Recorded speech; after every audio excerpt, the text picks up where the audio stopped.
This is Eastern Utah's news and weather station. 107.3 FM and 750 AM. KOAL, Price. The following is a presentation of KOAL's Drive Time Sports. Every year, middle schools from across the Castle Country battle for a shot at the regional championship. Last season, Canyon View dominated the field, topping Mont Harmon 49-19. This year, the story continues with a fresh matchup. The Pirates return, determined to avenge last year's defeat, this time facing a new challenger in San Rafael. Future Spartans, future Dinos, under the bright lights at Carbon High School. Coming up next on KOAL.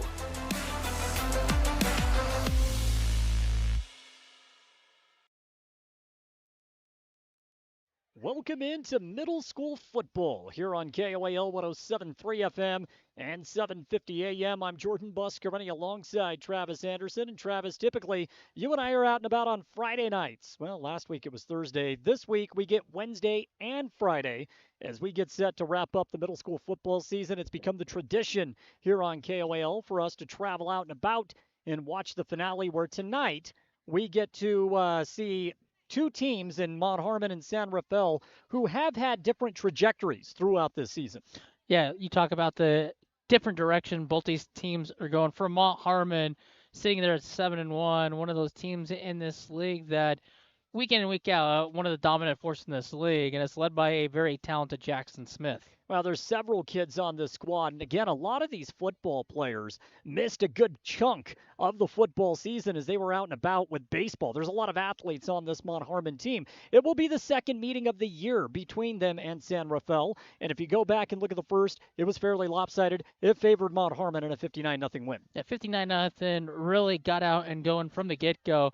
So it's one thing early on is we talk about on Friday nights, and we're doing Emery is defensively for the Bulldogs. They got to come out and they got to force a turnover or two early on against this Pirate team. Now, as we heard just a few moments ago, it's kind of a revenge night for this Mont Harmon squad. It was about a year ago. You and I were at Emery High School, right? It was Canyon View and Mont Harmon, and it was Canyon View that came out on the winning end of that game. And it was fairly lopsided. After a close affair early on, we saw Canyon View pull away late. Opportunity for Mont Harmon to get that championship and rid last year's result. Yeah, for the Pirates a year ago, a slow start, and they really got, Canyon View really took it to them. So for the Pirates, they got to have a better start this season. They did a year ago over at Emery High, where they lost in that championship game. So quick start for the Pirates this year benefits them. If they have another slow start, they allow the Bulldogs to kind of just sit in, settle in, and play their game. The Pirates might be in for a long night once again.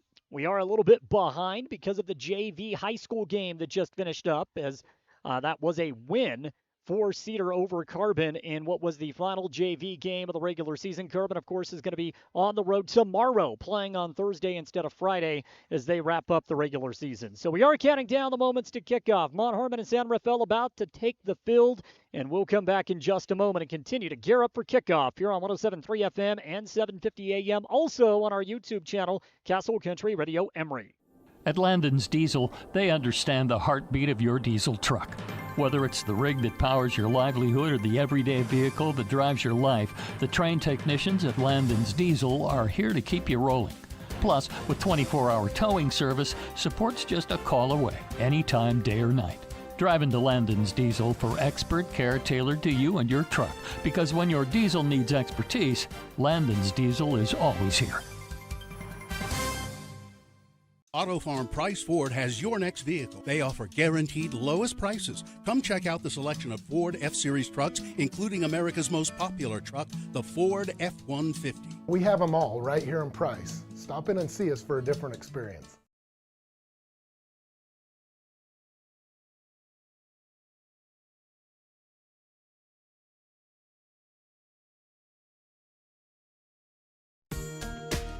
Transform your space with Spectrum Paint featuring PPG paint, the ideal choice for any home project. Imagine a kaleidoscope of colors at your fingertips, from soothing pastels to vibrant primaries. Whether revamping a room or adding character to your exteriors, Spectrum Paint makes every brush stroke count. Dive into a spectrum where quality meets creativity and paint your world with us. Visit Spectrum Paint to find the perfect shade for your home today.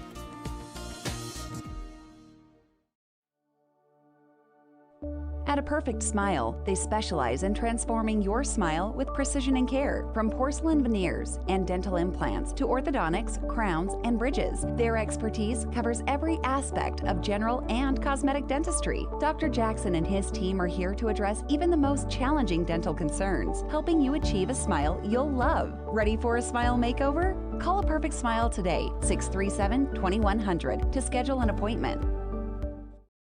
You're looking for somewhere you could be proud to work. Komatsu is looking for you. Komatsu is a leading manufacturer of construction, mining, forestry, and industrial heavy equipment. Komatsu currently has openings for seasoned welders, journeyman electricians, and MSHA certified electricians, as well as master machinists. At Komatsu, not only will your skills be rewarded with competitive wages, but you'll also enjoy benefits like a robust 401k plan. Grow with Komatsu. Go to komatsu.com or call Tanner at 636-6150.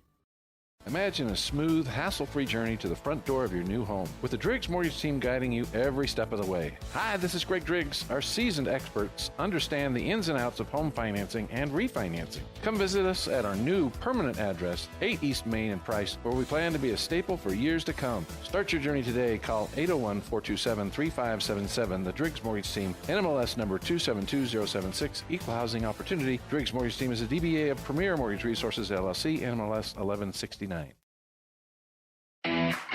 Hey there, food lovers. It's Bill Hicks from Farlano's Cafe, your new favorite spot for breakfast, lunch, and dinner.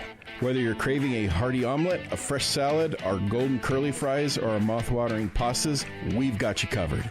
And we're open 7 days a week. So come on down to Farlano's Cafe, where every meal is a celebration. Remember, it's where the locals eat. Visit us at Farlano's, where great food and great company come together. See you soon.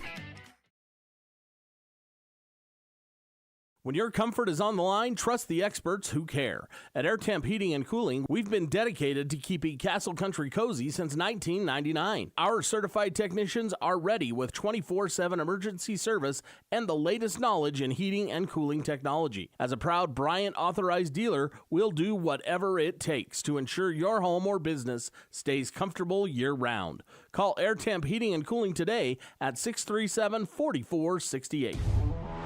Mont Harmon and San Rafael football continues on KOAL 107.3 FM and 750 AM. Brought to you by Auto Farm Chrysler, Dodge, Jeep, Ram. Getting closer to kickoff here at Carabin High School for the final game of the middle school football season, where Mont Harmon will take on San Rafael. Right now, the coin flip at the 50-yard line between the captains. And Travis, we are just about set to go. You were talking about this a few moments ago. If you're looking at San Rafael, what you have to do is obviously set the tempo early. That's number one, right? Yeah, that's what you want to do, especially against this team where the last time you met, it didn't go in your favor. It was 59 points, just like that in a blink of an eye. So you got to come out. You got to set the tempo. More importantly, you just can't turn the football over against this team. Give short fields up because they're so electric with their offense. They can quick strike in a hurry. Well, Mont Harmon has had a very good season up to this point. They enter tonight's game with a record of 7-1. Now, the way things will be handled, Mont Harmon won the coin flip. They deferred. They will kick off first. If you are listening on KOAL, Mont Harmon will be kicking right to left off of that radio dial. We are queued up and set to go. Also want to welcome in the viewing audience on our YouTube channel, Castle Country Radio Emery. The game will archive immediately after, and it is there for you to watch on demand. Two back deep to return for San Rafael. Mont Harmon will get their running start, handling the kickoff to get things rolling. There's the run, the end over end kick. It'll be returned at about the 25-yard line. Going to the left, now up to the 40, spin move into the 42-yard line is where San Rafael will start their very first offensive set. 9:52 to play in the opening quarter. A little bit different than what we were used to. 10-minute quarters, not 12. Yeah, a little bit of a time change like you said, but a good field position to start and a good, nice little return off that little bouncing ball that you got to pick up in a hurry because you never know if you don't pick that off the turf what can happen. So good field position to start the game. Mont Harmon comes out with the blue helmets, the white jerseys, and the blue pants. San Rafael comes out with the white helmets, blue jerseys, and gray pants. Bulldogs trying to set the tempo early in this game. They've got to establish the run early on and have success on the ground. A little bit of confusion, and immediately Mont Harmon is going to stack the box and try to bring pressure right out of the gate. The snap, San Rafael is going to run it to the right side. Gang tackle by Mont Harmon on the carry. I believe that's Colin Robinson. As that Callie in there on the edge, like you said, they loaded the box and they come in, and Callie wraps him up. So 2nd down and 10. They call it no gain. Ball is still at the 42-yard line. And Callie not pulled it all, just stays on the edge. No contained break, and he throws him to the turf. Dominating presence for Mont Harmon. Several of their players wearing pink in honor of Breast Cancer Awareness Month. Here we go, back out of the shotgun set. Here for San Rafael. High snap, trying to move it to the left, and this time Mont Harmon able to get into the backfield for a big takedown. And so far, we are seeing the Pirates really just unload defensively, and now well behind the sticks is San Rafael off a loss of 5. Carter Golden in there, along with Callie once again, and that's two big boys setting the edge and getting in the backfield, making this 3rd down. Golden, who we'll see on both the offense and defensive front, getting into the backfield for the takedown. Sets up 3rd down and long here for the Bulldogs. You see early on, though, they're trying to run the football, just no success. That one right there with the high snap. Quarterback has to come down, put the ball back down into the chest of the running back. And by that time, the edge was set. Too many defenders in the backfield, no game. Shotgun set once again for San Rafael. Rolling out, quick pass. This one is incomplete. And that'll do it for the first offensive set for the Bulldogs. Yeah, Riley Sorensen, the intended wide receiver, out of the grasp of his hand, too high, sells out of bounds, 4th down. Alexander Gillespie on the pass, and so now we're looking at 4th down and 15. Bulldogs will potentially boot this ball away as it is 4th down and long, and Mont Harmon set to return. They're going to have excellent field position as San Rafael was unable to take advantage of the return. Try to make it tricky. You really never know where the ball is going to be snapped with 3 coming out of the backfield. Look like early movement. Refs say play on, and that punt is blocked. And this will go for a minimal net yardage, for San Rafael as that ball trickles just beyond the line of scrimmage. So they may net 1 yard, and so Mont Harmon already cooking inside the 40-yard line. Yeah, they lined up 3. It snaps to the right. That ball blocked. And then, like you said, net gain of 1 yard. So the Pirates get great field position on their drive after a great defensive stance to go 3 and out, force the punt, and get the block. Give us our first look at this Mont Harmon offense. And again, you talked about Jackson Smith, the quarterback for the Pirates. He's electric. We've seen him all over the place, a multi-sport athlete. And in his final year at Mont Harmon, trying to lead the Pirates to a victory. Yeah, you can do so many things with Jackson Smith lined up at the quarterback spot. You can run that wildcat formation. You can line him out at wide receiver. You can put him at running back. You can do so many things in this offense. So we had some confusion. They moved the chains. Had a face mask penalty. On the Pirates. So now they'll set this ball at the 45-yard line. Again, Mont Harmon already on San Rafael's side of the field. Shotgun set here for the Pirates. Quick handoff. This one goes to Smith. Smith is beyond the 40-yard line all the way up to the 38 to set up 2nd down and short. Nice gain of 7 yards to get this drive moving. It just follows his blockers, finds a little bit of a hole, and goes for 7 yards on 1st down, make this 2nd and 3. Alex Martinez was the quarterback who handed it off to Smith. A lot of different weapons for this Mont Harmon team. They too line 3 up out of the shotgun set. Martinez in the middle, he's got Smith to his left. Smith had a brilliant game against San Juan, running all over the field. Snap, here comes a handoff, and again, positive yardage for Mont Harmon, close to the 35-yard line, appears to be about a half a yard shy of the 1st down stick. Nate Tatton on the carry that go-around. This is a team that will run the ball predominantly. From time to time, they'll test waters through the air, but they feel very comfortable just trying to establish dominance up front and move the ball in between the tackles.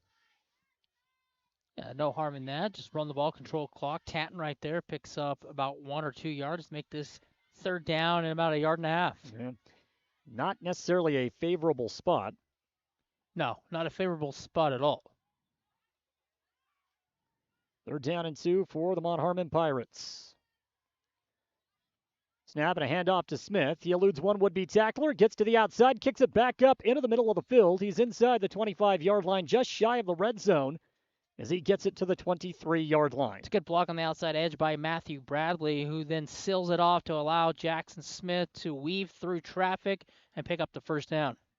1st and 10.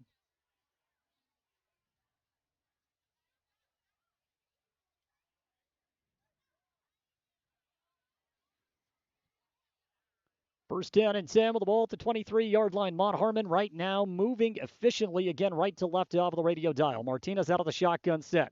Takes a snap. Hands this one off to Tatton. Tatton puts his shoulder down, gets inside the 20-yard line of the 19. And so again, positive yardage for the Pirates on first down. They're having no problem staying above the sticks and on schedule.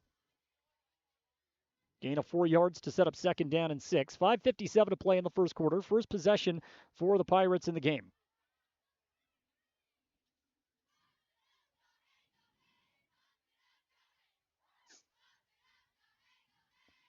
Should give him a gain of 3 to make it 2nd down and 7. Shotgun set for Smith. Empty backfield. Quarterback keeper designed, goes up the middle. 1st down and more. He's inside the 10-yard line, so a lower red zone visit. They spot him at the 7. Spread him out. Let one of your top athletes pick his spot. Moves in between the tackles. And now it's a goal-to-go situation for the Pirates on their first drive of the ballgame. That vacated area that the defense left, Jackson Smith just goes to that spot and picks up a chunk of yards for the first down to make it 1st and goal.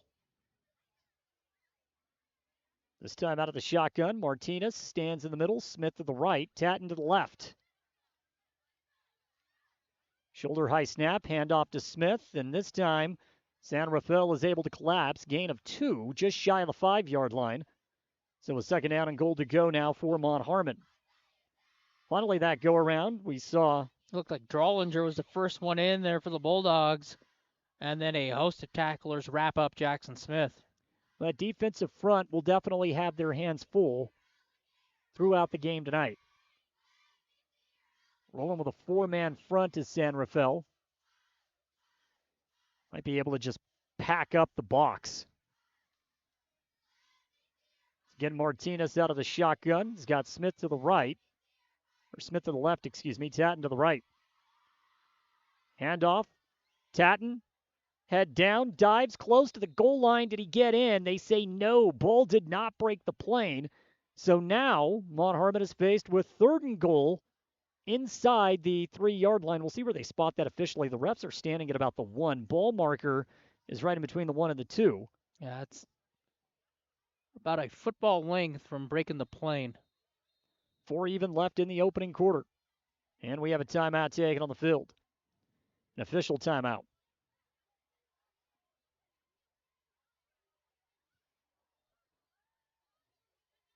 So we have our first time out of the field. It comes with 4:04 to play in the opening quarter. No score in this one, but Mont Harmon is threatening, Travis. Yeah, they've just ran the football right at that front 4, and they're all the way down, sitting here, 3rd down and goal, and about a football length away from breaking the plane and getting in the end zone. So it should be a pretty easy call here. You can quarterback sneak it, push him in, hand the ball off to Tatton or Martinez or Smith. So you're up against it defensively right now. Again, these two teams meeting once already when Mont Harmon pulled away and picked up a big win. We'll keep it here for the timeout as Mont Harmon is closing in on the first score of the ball game. What's been a very fast-moving first quarter with 4:04 to play here in the opening period. Hoping that the weather holds out. There's been rain in the forecast all week long, wondering how that would affect the game. You'd have to assume that that would be an equalizer, right, for San Rafael, who comes in a little bit undermanned. Yeah, that's a benefit or a hope factor that you can have if some bad weather. Martinez out of the quarterback shot, takes the snap, quarterback keeper, tries to go up the middle. They push the pile forward. Touchdown, Mont Harmon. And the Pirates draw first blood on a 2-yard run up the middle by Alex Martinez. Looked like Alex Smith.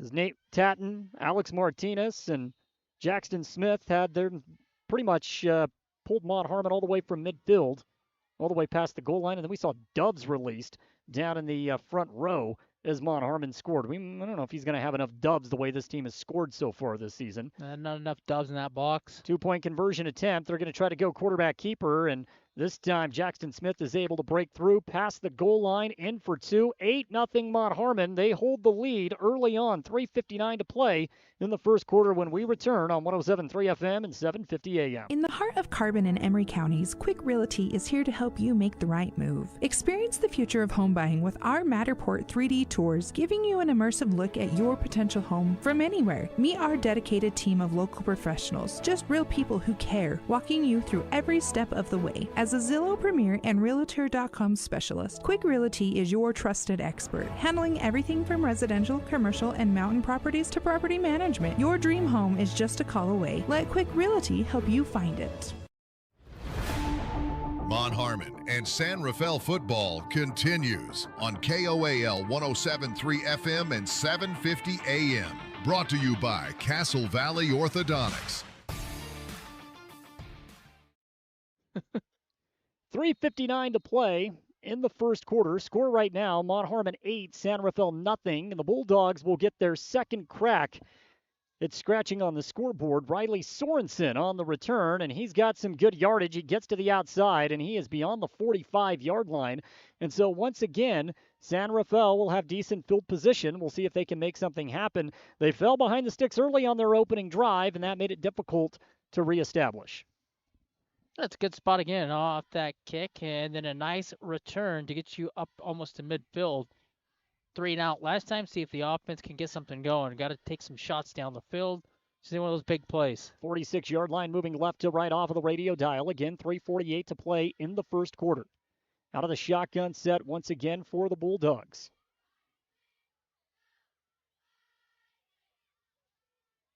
Up underneath center, and a handoff this go around, and handoff goes to the left, just shy of the 50-yard line. That Golden up in the backfield just whipped on the tackle, and it allows a positive pickup. So again, just looking at the way the San Rafael team wants to play. They want to grind it out. Colin Robinson out of the backfield, a big kid. They've got some size if they can try to match what Mont Harmon is bringing in the middle of the field. Pirates playing much more compact defensively.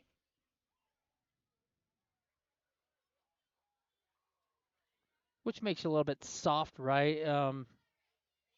Almost daring San Rafael to throw the football. 2nd down and 5 up underneath center. Handoff trying to play the quick game, and this one goes for no gain at the 50-yard line. 3rd down, and it's a long 5 for San Rafael. They got to get just beyond the 45-yard line, close to the 44. Callie, well, you're going to be saying that name an awful lot, is the first in there, swarms in, wraps him up, no gain. 2:45 and counting to play here in the opening quarter. Still 8-0 Mont Harmon. One thing that San Rafael has done a good job with is slowing this game down.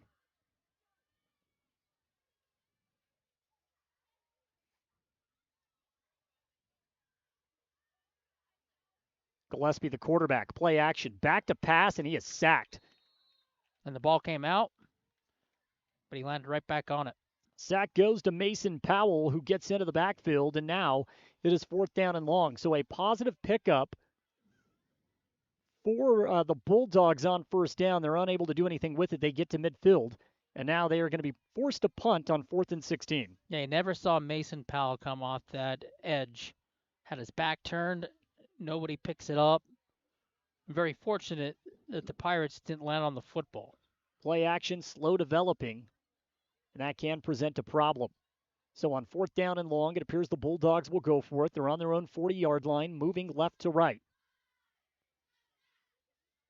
Play action again, has to get rid of it quick and throws it into no man's land, incomplete, as Smith was able to get into the backfield. He applied the hit, And Gillespie's pass falls incomplete. 1st and 10, Mont Harmon. Again, they'll take over in prime position as they'll start at the Bulldog 42-yard line. Yeah, back-to-back plays. Nobody picks up a block, and Smith on that one disrupts everything with the hit.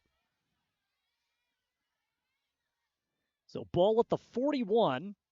Excellent field position again for Mont Harmon. They started their first drive in San Rafael territory, and they'll do it again. We saw the three-headed monster of Martinez, Smith, and Tatton the last go-around.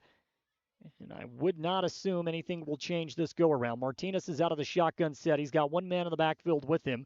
Make that 2. Smith will roll actually in motion. He's got man-to-man coverage off of the left side. Now he's going to readjust once again to 2 bodyguards. Twins right side for Mont Harmon. Smith goes in motion. Snap. Martinez is going to throw. Dump pass out. Overshoots the intended receiver. It's Nate Tatton. 2nd down and 10. Like the idea, trying to get some movement working around the outside to keep the defense honest. But that go-around, Martinez just overshoots his intended receiver, and it's 2nd down and 10 from the Bulldog 41. Yeah, the play call's great. It's open. Just the execution a little bit flat. Brings up 2nd down and long.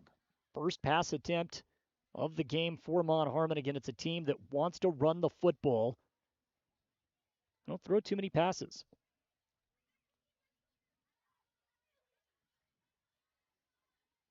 Second down and 10. Martinez again, the quarterback. Smith to the left. Tatton to the right. Smith will readjust. Wingback spot, handoff. There's Smith looking, surveying, finds a gap, now reverses, middle of the field, spins, and he's still on his feet past the 30. Now to the 25-yard line. Juking and jiving, swerving beyond would-be tacklers. He's inside the 20-yard line, shy of the 15. Big-time run by Jackson Smith. A couple times the Bulldogs look like they could have made a play and stopped the big game. They can't. They whiff on a few tackles. And then Jackson Smith does the rest, puts his foot in the turf, spins out of traffic, picks up 1st down. Another red zone visit here for the Pirates as we hit the 110 mark in the opening quarter. Ball is at the 17, 18-yard line. It takes just 2 plays to get there. 1 pass, 1 run. The pass was incomplete. Martinez out of the shotgun. He's got Tatton to the left and Smith to the right. Wide out in the slot is Bradley.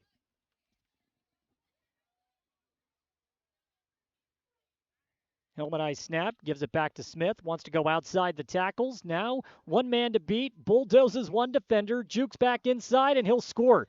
Touchdown, Mont Harmon on an 18-yard run by Jackson Smith. Nate Tatton out leading the way with the block.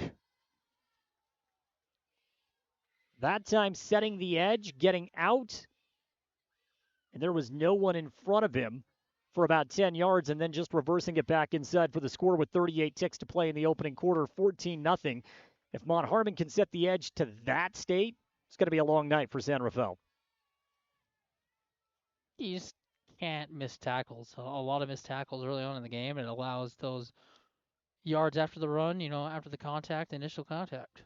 14-0, handoff to Tatton, trying to get into the end zone for a 2-point conversion, and I believe he is short. He is, but the damage done. 14-0, Mont Harmon with a lead, 38 ticks to play in the opening quarter when we return on 107.3 FM and 750 AM. Plumbing issues don't happen every day, but when they do, it's good to know that there's a plumber you can trust right here in the Castle Country.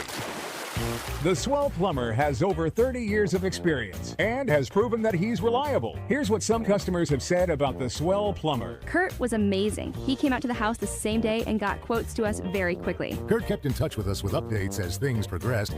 I was definitely pleased. For residential and commercial plumbing, go to theswellplumber.com and book your appointment today.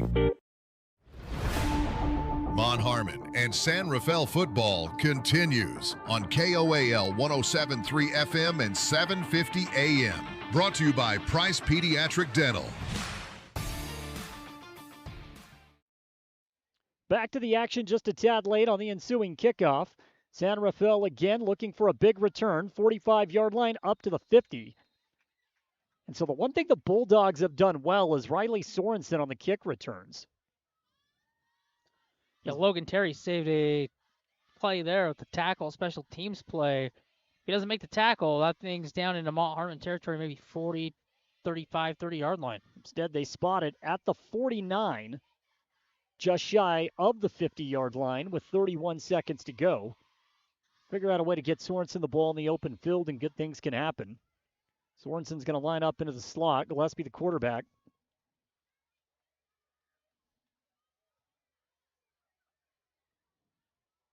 He's got one in the backfield.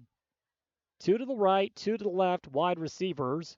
Mont Harmon showing blitz off that twin set. Quick pass complete. And this may be what San Rafael has to do. Minimal gain.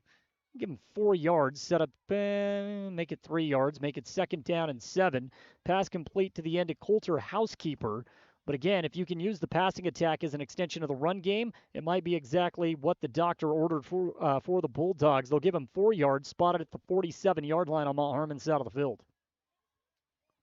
You've got to expand the playbook. You've got to open things up, and you've got to take chances down the field. I think that's the only way you're going to get back in the game. Final play of the first quarter, another quick pass. That one goes through the hands of Housekeeper, and it would have been a big, big gain for the Bulldogs.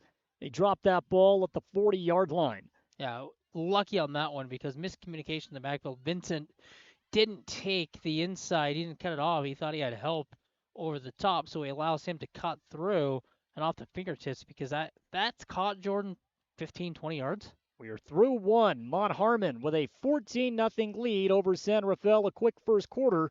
We'll come back in just a moment for the second here on 107.3 FM and 750 AM. At Clean Cut Roofing and Siding, they believe every home deserves to look its best. Since 2003, Clean Cut Roofing and Siding has been transforming homes and businesses with precision and care, ensuring your peace of mind with every shingle and siding panel installed.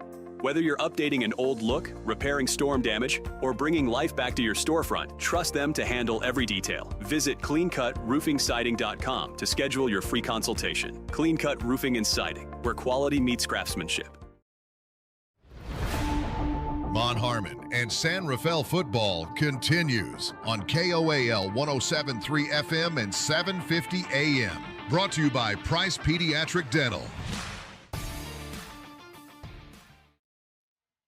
Second quarter just about to get underway. We flip sides, so now San Rafael will be moving right to left of the radio dial. They have 2nd down and 6. Take a snap back to pass. Here's a lob down the field, and it is incomplete. Correct me if I'm wrong. That actually should have been 3rd down. They had a completed pass, gain of about 4 yards, an incomplete pass. Yeah, this should be 4th down. This should be 4th down, but it looks as if they may give San Rafael an additional down. Yeah, they never flipped it. You're right, Jordan. So this is actually 5th down, but it's 3rd down. It's 4th down.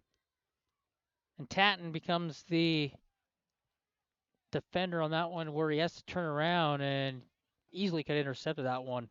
So 3rd down and 6. Handoff up the gut, and Mont Harmon not fooled at all. Once again, trying to get the ball to Robinson. If you want to run in between the tackles, it's going to be very difficult against this team. Carter Golden once again on the takedown for Mont Harmon. And that first quarter was all Pirates, including Jackson Smith. He carried the ball 6 times for 77 yards. We figured he'd be heavily involved with the offense. He was going to be tough to bring down, and 77 quick yards in that first quarter. 30 seconds gone by here in the second. Still 14-0. Mont Harmon with the lead. 4th down and 8. It's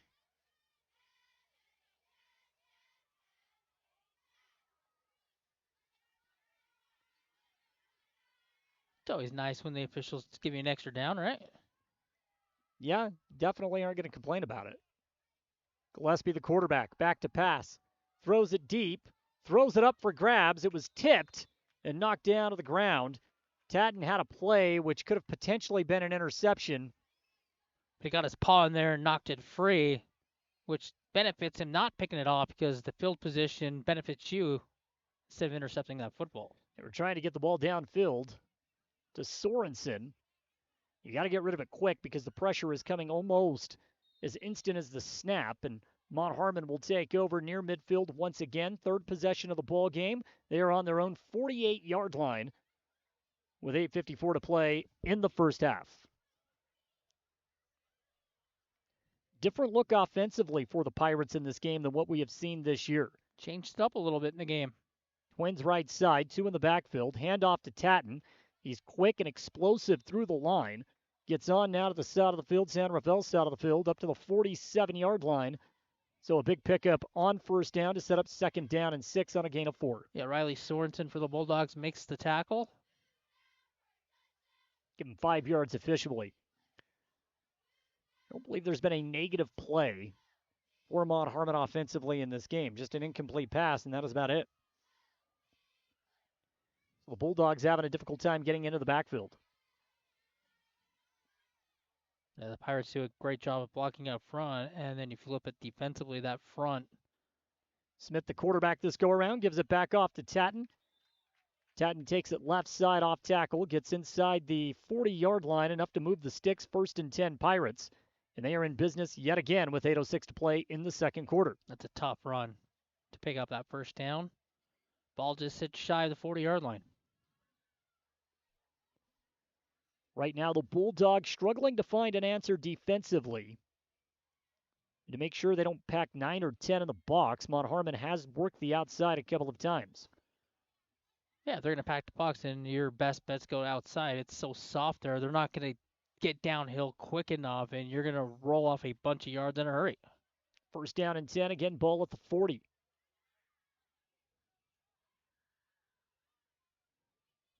Going back to 3 in the backfield. Logan Terry is back there. This go-around, man coming in motion left to right is Vincent. Smith is going to throw, completes a pass, tries to work the outside, and he finds Matthew Bradley on a big pickup. That's a gain of about 6, maybe 7 yards, depending on the spot. Give him 7 to set up 2nd down and 3. That just took his time, and then out of the break, the ball's delivered right at the point of attack, and then you tumble out of bounds, and you come up 3-4 yards short of the first down. 7 minutes and 10 seconds and counting in the first. Mont Harmon has had the ball twice. The Pirates have scored both times. Once they picked up the 2-point conversion, missed it on the second. But the third drive looking a lot like the first two, although they have finally implemented a little bit of an air attack. Hard snap count, call it ghost, draws the defenders off sides, and that'll be a free 5 yards and a first down off the encroachment. You see Emery do that an awful lot, and they're very good at it, drawing those cheap 5 yards. Up to the 28-yard line. And we've seen that a time or two at the high school level. Especially when a defense is searching for answers. They're a little bit more twitchy up front. Pitch, Tatton, off the snap, goes right side. He's got a couple of defenders to beat, gets the edge inside the 20-yard line. Gang tackle by the Bulldogs on the outside. Hudson Taney able to make the initial stop, or initial hit, I should say, and then the stop. But another red zone visit for the Pirates. Another first down for the Pirates as well. Ball at the 17-yard line near hash mark. Left to right is where Mont Harmon is moving on your radio dial as we are nearing that midway point of the first half. Wind picking up.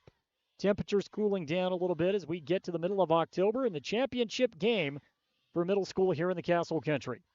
Smith, low snap, hands it back off. Tatton makes 1-2 defenders miss, finally taken down, but not before he gets up to the 14-yard line on a pickup of 4 to set up 2nd down and 6.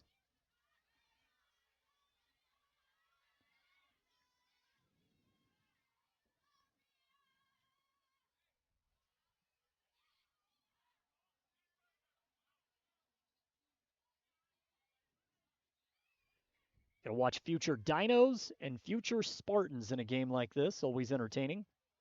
Be calling these kids' names soon enough on Friday nights.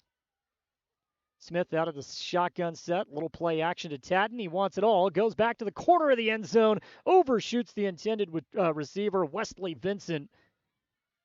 You get to see the type of arm strength that Smith has on that particular play.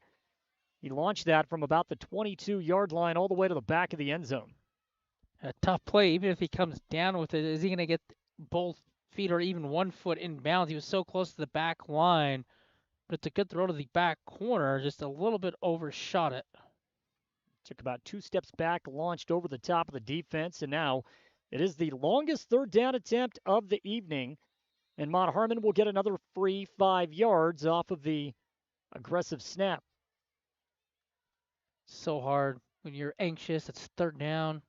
You finally got him on third and you're long, trying right? to crash in, and you jump off sides, and now it's 3rd and 5.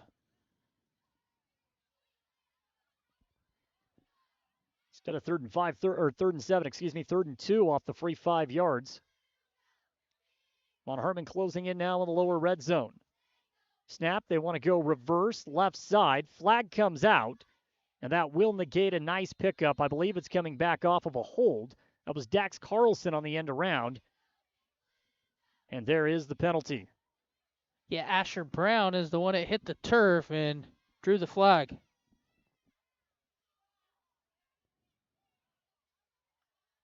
So instead of Carlson's end around, that 2 plays, 2 penalties off of the encroachment against San Rafael, and then the holding call at the line of scrimmage. Do you like the call? No. It's tough to see from my angle. A lot of grabbing down there. Is that what set the edge? That's the question. Ball now at the 19-yard line. It backs Mont Harmon up about 2 yards from the original line of scrimmage. They got to get to the 8-yard line. 3rd down, Twins right, 1 in the backfield. I think there could have been some movement offensively. Smith is trying to ad-lib, and he is brought down to the backfield. And that is a huge play for San Rafael. Their first big play, a stop on 3rd down to set up 4th and long. They finally come through defensively and wrap Jackson Smith up, throw him to the turf, then make this 4th down and long. It's a great defensive stop by the Bulldogs. Mont Harmon wants to talk it over. 4:45 to play here in the second quarter. It's 14-0 Mont Harmon, but they are faced with 4th and long for the first time tonight when we return on 107.3 FM and 750 AM. Show your school spirit and support local high schools with the new Eastern Utah Community Credit Union debit and credit cards. Featuring designs for Carbon, Emery, and Grand High School, these cards let you carry a piece of your school's pride wherever you go. Plus, to make purchasing easier, Eastern Utah Community Credit Union has added the convenience of tap-to-pay and compatibility with major mobile wallets. Pick up your school spirit card today at any of the Eastern Utah Community Credit Union branches. Mont Harmon and San Rafael football continues on KOAL 107.3 FM and 750 AM. Brought to you by Eastern Utah Community Credit Union.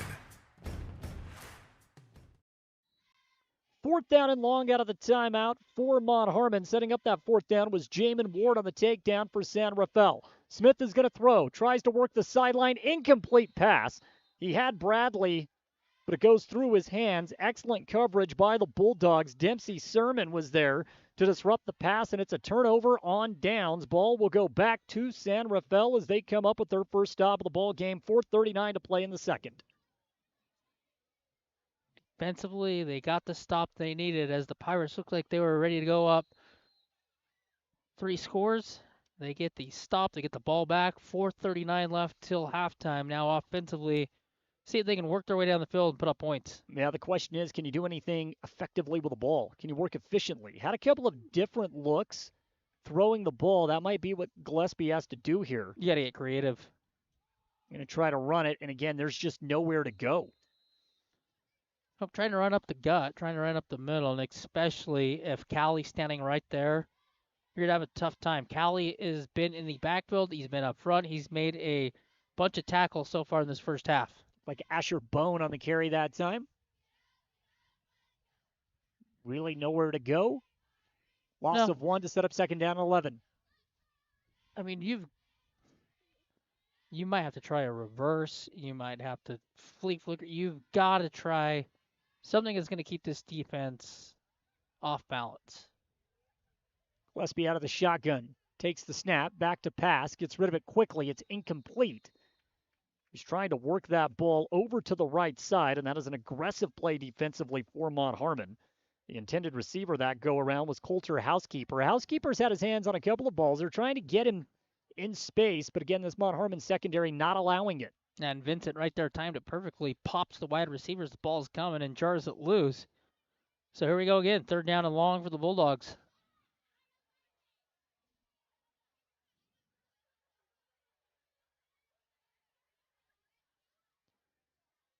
San Rafael needing something. Gillespie will roll out to the right, completes the pass, gets it to the sideline. This will go for a good gain.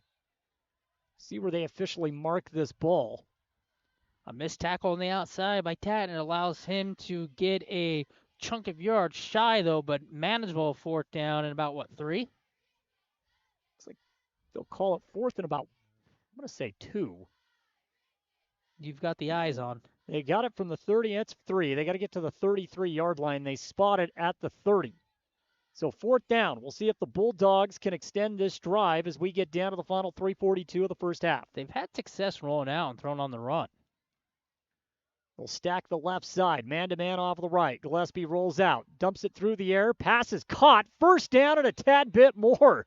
What a play. Goes over the top of the defense. It's Cade Stewart that hauls it in as he drew man-to-man coverage with Logan Terry, the safety, 1st and 10.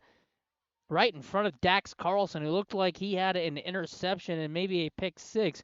And he whiffs, and the ball goes underneath his arms, first down.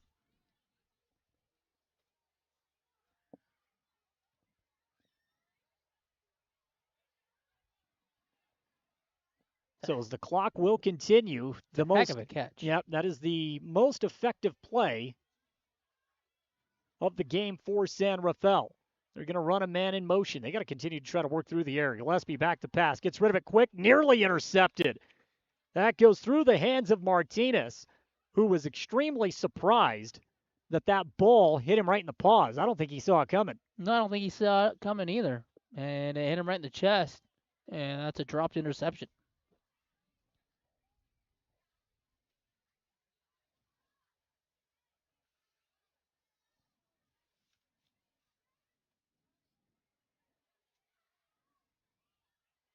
So second down and 10, ball just shy of the 40. It's at the 39-yard line.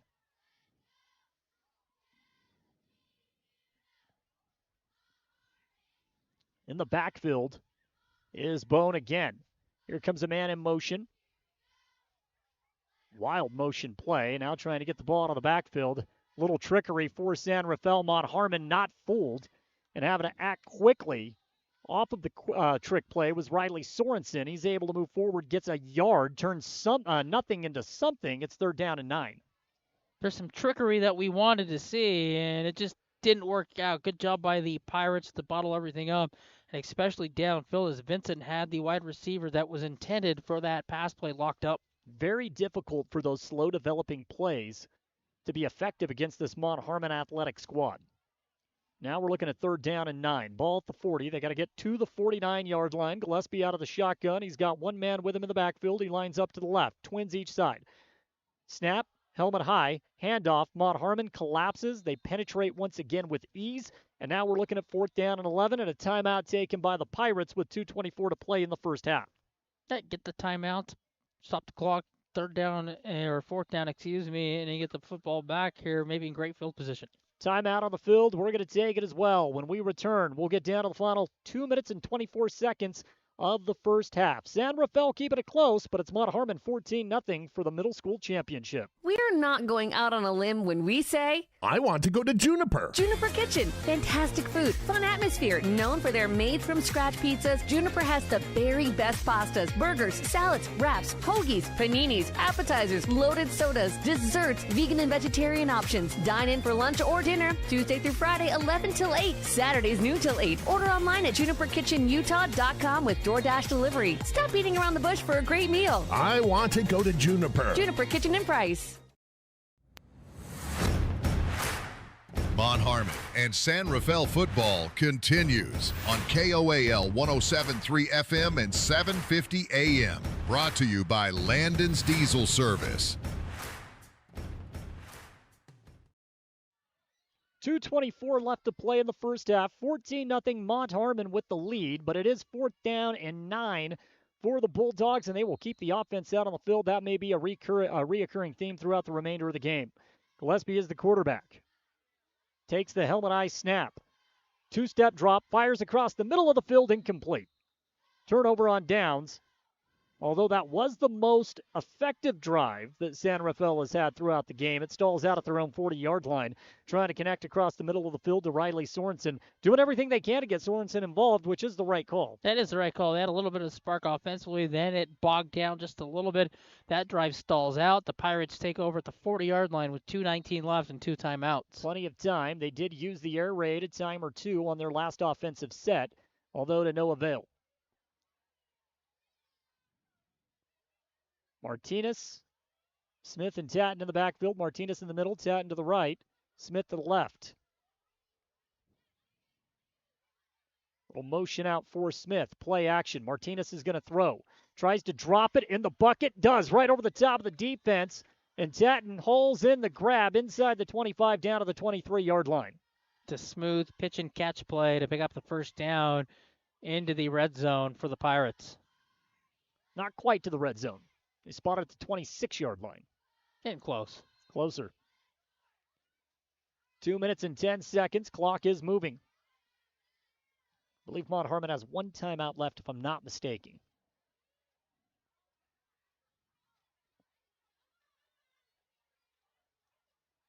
Martinez out of the shotgun set. He's got one on each side. Twins right side inside the hash marks. Low snap. Martinez picks it up.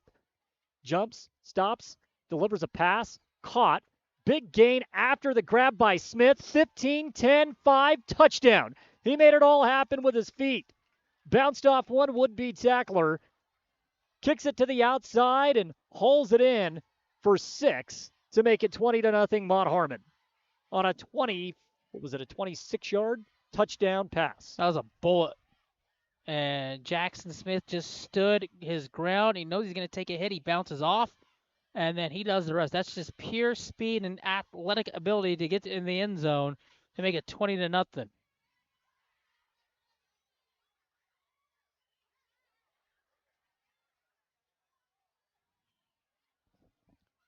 Two-point conversion attempt. Handoff, and San Rafael is able to get low and prevent another two-point conversion. So now Mont Harmon is 1 for 3 on those attempts. Handoff went to Dax Carlson, unable to get to the goal line. Damage done. $1:40 left here in the first half. The score right now, Mont Harmon 20, San Rafael 0. The Bulldogs will have one more crack at it here in the first half. And it looks like we are going to maneuver the kickoff teams quickly to get the final $1:40 in the books. Not wasting any time, are they? Ball down.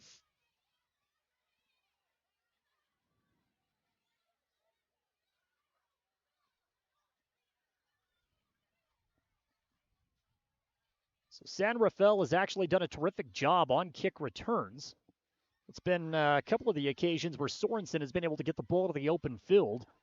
And because of that, the Bulldogs have been able to start near midfield, but they just haven't been able to really establish much outside of a couple of big plays. They've been on Mont Harmon's side of the field once. Here's the end-over-end kickoff. Retrieved by Sorensen at the 25, now to the 30. 35-yard line, spin move to the 40. Another good return. He gets it up to the 44-yard line.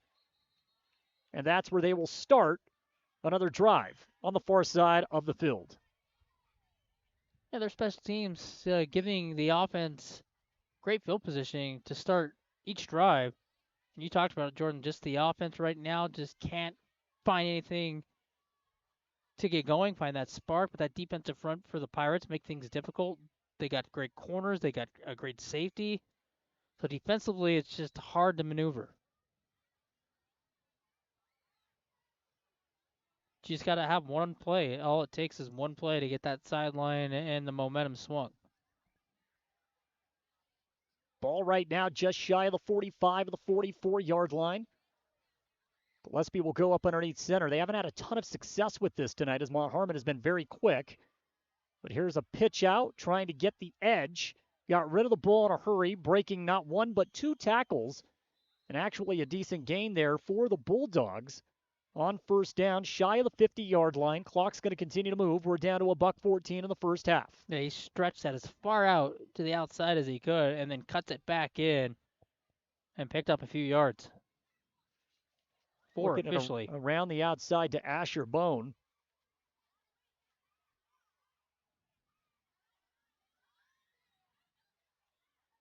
Asher looked like he's going to be stopped short, maybe a loss, and then he kicks it up, picks up 4 tough yards after he ran about 10 in the backfield. Asher Bond has had himself really not a bad first half at all here for the Bulldogs. He's been active on the offensive side of the ball as well. Under 40 seconds to go in the first half. Here comes another pitch trying to get him the ball into the open field, and this will go for a decent gain. Looks like if they give him forward progress just shy of the 50 to the 49-yard line with 25 ticks left.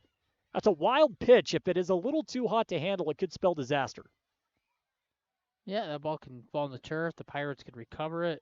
It looks like the time in this second quarter is going to run out, and maybe they get another playoff. We're down to 10 seconds. I don't think they're going to get the playoff, so that should be the final play of the quarter. Yeah, we got just 5 seconds left on the clock, so that'll take us to the end of the first half. With the score, Mont Harmon well in control of this one. It is 20-0 on what was a very fast first half. A lot of moving clock. Yeah, it was quick. It was quick moving. The Pirates offense worked their way up and down the field, and that's halftime. So coming up, we'll take a look at the first half statistics.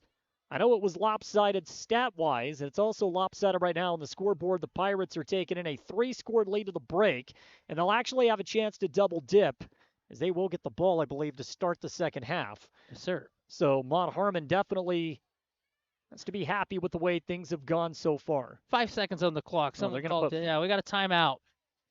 So we're not going to the break just yet. Got to add those 5 ticks back on the clock. I kind of like this. Curious to see what San Rafael will draw up with 5 seconds. Yep.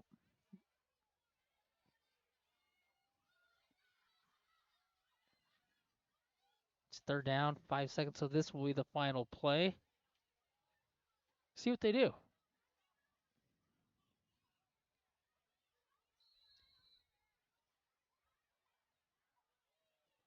Westby is up underneath center. He's got an I formation. Twins right. Snap. They're going to run a reverse. Ball is loose on the ground. And it looks as if Mont Harmon recovers, but it's all for naught as the clock has ran out. That's the right idea. I mean, you come out, you try to run a reverse, try to get something going, and off the exchange, Sorensen just put it on the turf. Time runs out, so no damage done. We are through 2 here at Carbon High School for the middle school championship. And the score right now, it does favor Mont Harmon 20-0. Coming up, we'll have some halftime entertainment here at the game as the Mont Harmon Pirates cheerleading squad will take the field. We'll return for that in just a moment here on 107.3 FM and 750 AM. It's fun! It's our favorite place. Strike up family fun for everyone. Gateway Lanes. Families that play together stay together. And Gateway Lanes is your center for fun, snacks, and great food. So let Gateway Lanes do the cooking with open and league bowling year-round and Club Bowl Thursday night, 9 till 11:30, with unlimited bowling including shoes. Since 1989, Helper's Hometown Bowling Center, Gateway Lanes, South Main Street in historic Helper, and bowlhelper.com. Let's roll. Welcome to Emery and Carbon Animal Health, where Dr. Jensen and his staff greet you and your pet with caring smiles. Our exam rooms are clean and inviting. Our accredited doctors offer many procedures, including examinations, surgery, dentistry, and boarding. Schedule an appointment today. 2 locations to serve you. Emery and Carbon Animal Health. Animals big and small. We care for them all. Our home flooded when the refrigerator line broke. We felt helpless, didn't know what to do. Our neighbors told us to call On Call Restore. They really came through for us. Serving all of southeastern Utah, they're fast and professional. 24/7 emergency services for water, fire, and mold. They even do emergency board-ups. And as a licensed insured general contractor, they do the remodeling as well. Call for a free quote, 650-1092. Bringing you peace of mind during the worst of times. Call On Call, 650-1092. Golfers, get ready for year-round fun at Swing and Swear. Step into the action with over 43,000 world-class courses to choose from. No passport required. Rain or shine, you can tee off indoors. Multiple bays, club rentals, tables, chairs, and concessions. It's the perfect spot to practice your game, celebrate with friends, or spend time with family. From the serious golfer to first-timers, everyone is welcome to join the fun. Swing and Swear, located just off Ridge Road. Call 299-6200 to schedule a tee time today. Having a great local pharmacy that you can rely on is important. At Price Family Pharmacy, transferring your prescriptions is simple and hassle-free. Just call us at 637-3737 and we'll take care of the rest. Need your medication delivered right to your door? We offer free delivery to make your life even easier. Managing multiple medications? Ask about our convenient med packing service to keep you organized and on track. Visit Price Family Pharmacy and experience a team that genuinely cares. Feel better about your pharmacy. Choose Price Family Pharmacy today. The time is now to join the JN Auto Experience. Browse quality used cars, trucks, and SUVs at our Price or Huntington lots. JN Auto can even help you get financing. Get fast, expert mechanic service to keep your vehicle running smoothly. Treat your car to a spotless wash or make it shine with professional detailing. Even rent a car. All in one convenient stop. JN Auto. Driven forward.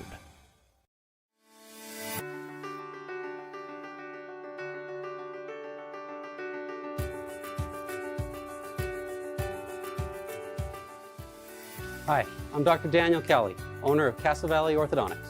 What's keeping you from having a perfect smile? We understand what you want from a local orthodontist, and here at Castle Valley Orthodontics, you'll be treated like family. Call Castle Valley Orthodontics at 637-2222 for a free consultation.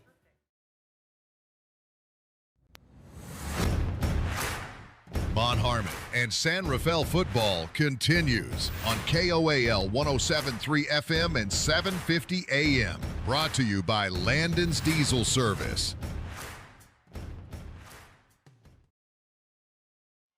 It is halftime here at Carbon High School as we are getting ready to crown a middle school regional champion. And right now, Travis, all signs point to the Mont Harmon Pirates, who were fantastic in that first half, scoring on 3 of their 4 drives. They take a 20-0 advantage into the break. Yeah, offensively, they didn't miss a beat from what they've done all season long. And defensively, the Bulldogs have some questions, but it's been the running attack. And we knew this team was going to come in. They're going to run the football. They're going to run the football efficiently. And that's what they did to set up their touchdowns. That's a very physical group and a very athletic group with Mont Harmon as well. They do have several different athletes that can do magic with the football. I know we saw just a few of them really find the end zone, find some big plays, but this is a really athletic team, and you can see why they've had the season they've had sitting at 7-1. Yeah, they've got athletes everywhere, up front, in the backfield, offensively. Defensively, I've been real impressed with the way they're getting in the backfield and not allowing any time for the Bulldogs to set any offensive setup. Even with that being said, we did see some signs of life from San Rafael at the end of that first half. We did. We saw some plays. They dug down. They went deep into the playbook. They tried some different things. It's just defensively the Pirates weren't fooled. Let's take a look at some of the first half statistics, and we'll give a shout-out to Aiden Mortensen A-Dog for doing the stats. It's not an easy thing to do, especially from our point of view, where we're at station for tonight's game, but he's done a tremendous job. And it does start with Jackson Smith. He's got 8 carries for 79 yards on the ground. As you know, Jackson Smith is really the offense that sets everything up. And Martinez has done a good job. Tatton's done a good job. But Jackson Smith on that catch where he comes back towards the football and then uses speed and his athletic ability to get in the end zone, because that was a bullet pass and he hit him right in the chest. You could hear it from up here. And then he turns and he dodges a couple tackles as he waltzes into the end zone. And on that, we saw Smith haul in that 26-yard touchdown pass on the bullet from Alex Martinez. Yeah, Martinez put it right in the spot that it had to be. Defensively, they jumped the route, and the ball goes right past the defender, and then Jackson Smith does the rest into the end zone. Score right now is 20-0. Let's take a look at some of the other first half stats. How about coming out of the backfield for Mont Harmon? Also Nate Tatton, as he garnered 32 yards on 6 carries. I thought Tatton did a good job running the football in there in the first half on the opportunities that were there for him. And then Martinez had a 2-yard touchdown run himself. And so that's been the 3-headed monster for Mont Harmon. Again, there's a lot of different kids that are capable, but those 3, definitely some playmakers, and we saw it in that first half. Yeah, it's choose your poison if you're the Bulls. Who are we going to go after? If it's, which one? Smith, if it's Tatton, if it's Martinez. They have so many weapons, so many different things that they can do offensively that it's hard to gauge. It's hard to, defend. We've also seen Mont Harmon try to get Vincent involved, also Dax Carlson as well. But let's talk about Alex Martinez. He was able to throw the ball 3 times in that first half. He goes 2 of 3, 31 yards and a touchdown. A good job staying in the pocket. Offensive line's done a good job of holding up front. He's got all sorts of time. So if he wants to tuck and roll and move forward in the pocket with a run, or again, we saw the strength with that pass to Jackson Smith that scored the touchdown. Gillespie for San Rafael. He had to throw the ball 10 times in that first half, and really, that's where they found, I believe, the most success, trying to get quick passes out of his hand, boom, boom, boom, trying to get some movement, pre-snap movement as well. Wouldn't be a bad idea, I don't think, for San Rafael. But on that first half, Gillespie did throw the ball 10 times, completes 3 passes. He's got 24 yards. 2 of them went for first downs. Those quick outs are going to be there. Defensively, you get the Pirates out of their game by just getting the ball to the outside, making them make tackles. We saw a couple times they missed a few tackles that allowed the Bulldogs to pick up positive yards. You just can't run the football up the gut on this team. They're so stout up front. So you're going to have to try a different variety of things, a reverse, trying to stretch the field to get to the outside, but just trying to go up the middle, it's not going to work. We take a look at the scoring plays in the first half. It was Martinez on a 2-yard touchdown run. The conversion was good by Jackson Smith. That made it 8-0 Mont Harmon. And then Jackson Smith had an 18-yard touchdown run. 2-point conversion was no good, but that upped the score to 14. And then the third score, it was Martinez to Smith on a 26-yard toss. Smith had about 18 yards of yak on that play, taking it in for a score. 2-point conversion was no good. 20-0. That's where we sit at the break. Yeah, both those plays electric as he's just dodging, he's stiff-arming people, and he's just sidestepping them and just using, again, speed, the athletic ability to dodge a host of tacklers. That's a first half in the books for Jackson Smith, and he's done that all season long. 2 quarters left here at Carbon High School, 20-0, Mont Harmon with the lead when we return on 107.3 FM and 750 AM. I was hoping to talk to someone about updating my insurance policy. I am able to understand complete sentences. That was a complete sentence? I didn't understand that. Why can't I just talk to a person? No one talks to humans anymore. Sometimes humans are just more helpful. I hear you. Why don't we review your coverage with a super check? Farm Bureau Financial Services. It's your future. Let's protect it. Contact Farm Bureau agent Jill Jensen in Price today. Looking for financial solutions? At Cache Valley Bank, they're here to help.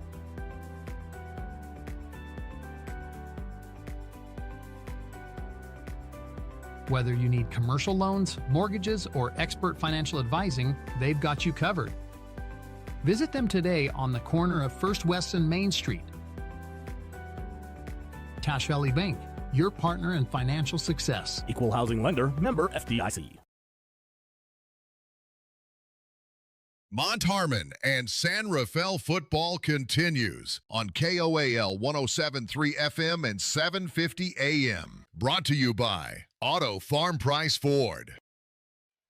Second half about to get underway, and again, after winning the coin toss and deferring, Mont Harmon will get the ball to start the second half. And Travis, you feel like San Rafael has got to come up with a defensive stop on this opening drive, or this one may be a formality. I might onside kick it here coming out. It's not a bad idea.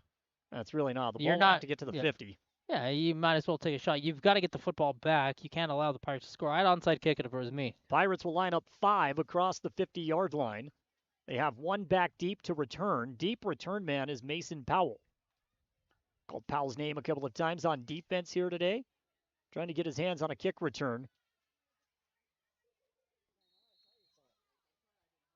Kick here for the Broncos. And it is a short kick.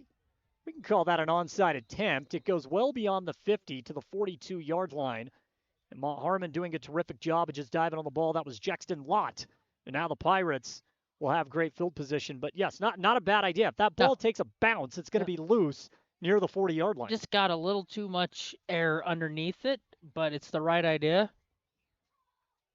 Just didn't execute it properly.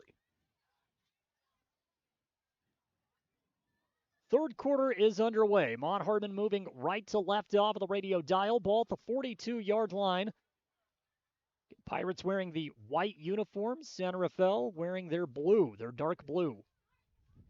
Pirates and Bulldogs, soon to become Dinos and Spartans here on this future game. Shotgun set, low snap for Martinez. Gives it to Smith. Smith wants to throw it out deep, and this one is intercepted. Smith severely undershot the intended receiver downfield, and stepping up to make the interception was Riley Sorensen, who has been all over for the Bulldogs this evening.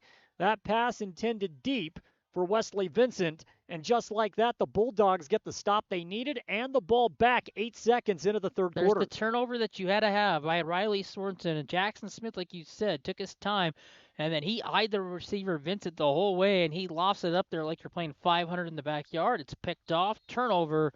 Bulldogs needed that one. It is important to mention that the wind has picked up greatly, moving against Smith on that throw. Perhaps that killed that ball just a tad, but nonetheless, Sorensen had a great track on it, and he gets the big turnover here for the Bulldogs. Yeah, Smith, again, just throwing off his back foot just a little bit, didn't have the momentum going forward, but you talk about the wind, it knocked it down, and that's an easy interception. First down and 10. Again, ball near midfield. Might be the worst starting field position they've had for the Bulldogs in this game. Alexander Gillespie, the quarterback, he'll line up under center. I formation, Twins left, one wide out to the right. Let's see if they try to take advantage of man-to-man. Bobble on the snap. Ball is loose. Mont Harmon says they have it, and they do. The Bulldogs give it right back. We're exchanging turnovers here. The bobbled snap, the ball's on the turf, and it's recovered by the Pirates. 9:46 to play in the third quarter. 2 turnovers in 14 seconds. And Mont Harmon is back in business. They have the ball at the Bulldog 36. That's tough. You get the momentum, you get the turnover, try to set yourself up, and then you bobble the exchange and put it on the turf. It was a fumble with the quarterback under center for San Rafael. Shotgun set, Martinez the quarterback, Smith to the right, Tatton to the left. Smith takes a couple of steps in motion. Here's the reverse, and now Smith has the edge. He tries to reverse back upfield, 25-20, puts his head down and is brought down shy of the 15-yard line by Sorensen. But again, trying to get to the outside, a little reverse. One thing Smith is able to do is bounce it out and then, boom, cut right back up into the center of the field. And that's where the extra yardage has come from once he's hit the outside edge.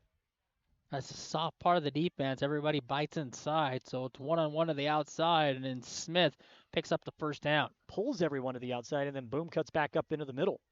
Now, he's a patient runner. He's a hard runner. You can see he lowered the shoulder, lowered his helmet, and popped off the corner.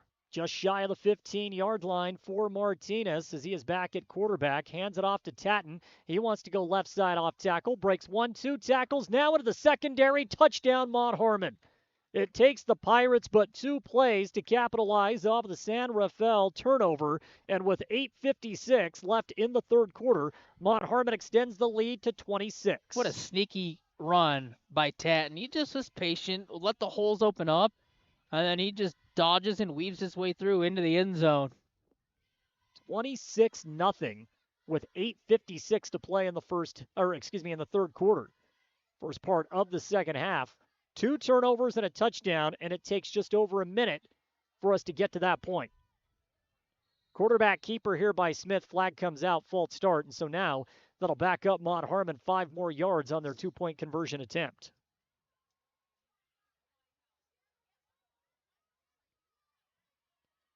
Really the lone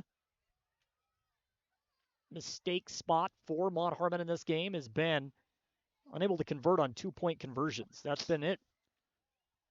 Yeah, they've struggled converting those 2-point conversions. What are they, 1 of 3? Yeah. Trying to up that to 50%. Martinez out of the shotgun. He's got Smith lined up to the right at a wingback spot. One man standing to the left. It's Tatton. Play action. Going to throw the ball to the end zone. Caught. Good for 2. And that time, they just go underneath the zone, and finding the end zone is Wesley Vincent. 2-point conversion good. 28-0 Mont Harmon with 8:56 to play in the third quarter when we return on 107.3 FM and 750 AM. Looking for the perfect mattress? We've got you covered. At Bill's Home Furnishings, we have the largest selection of mattresses in eastern Utah, including the highly rated Serta Perfect Sleeper. And when it comes to price, we're competitive with anywhere in the state.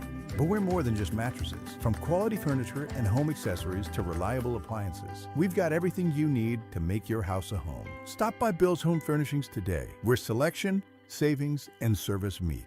Right here in eastern Utah.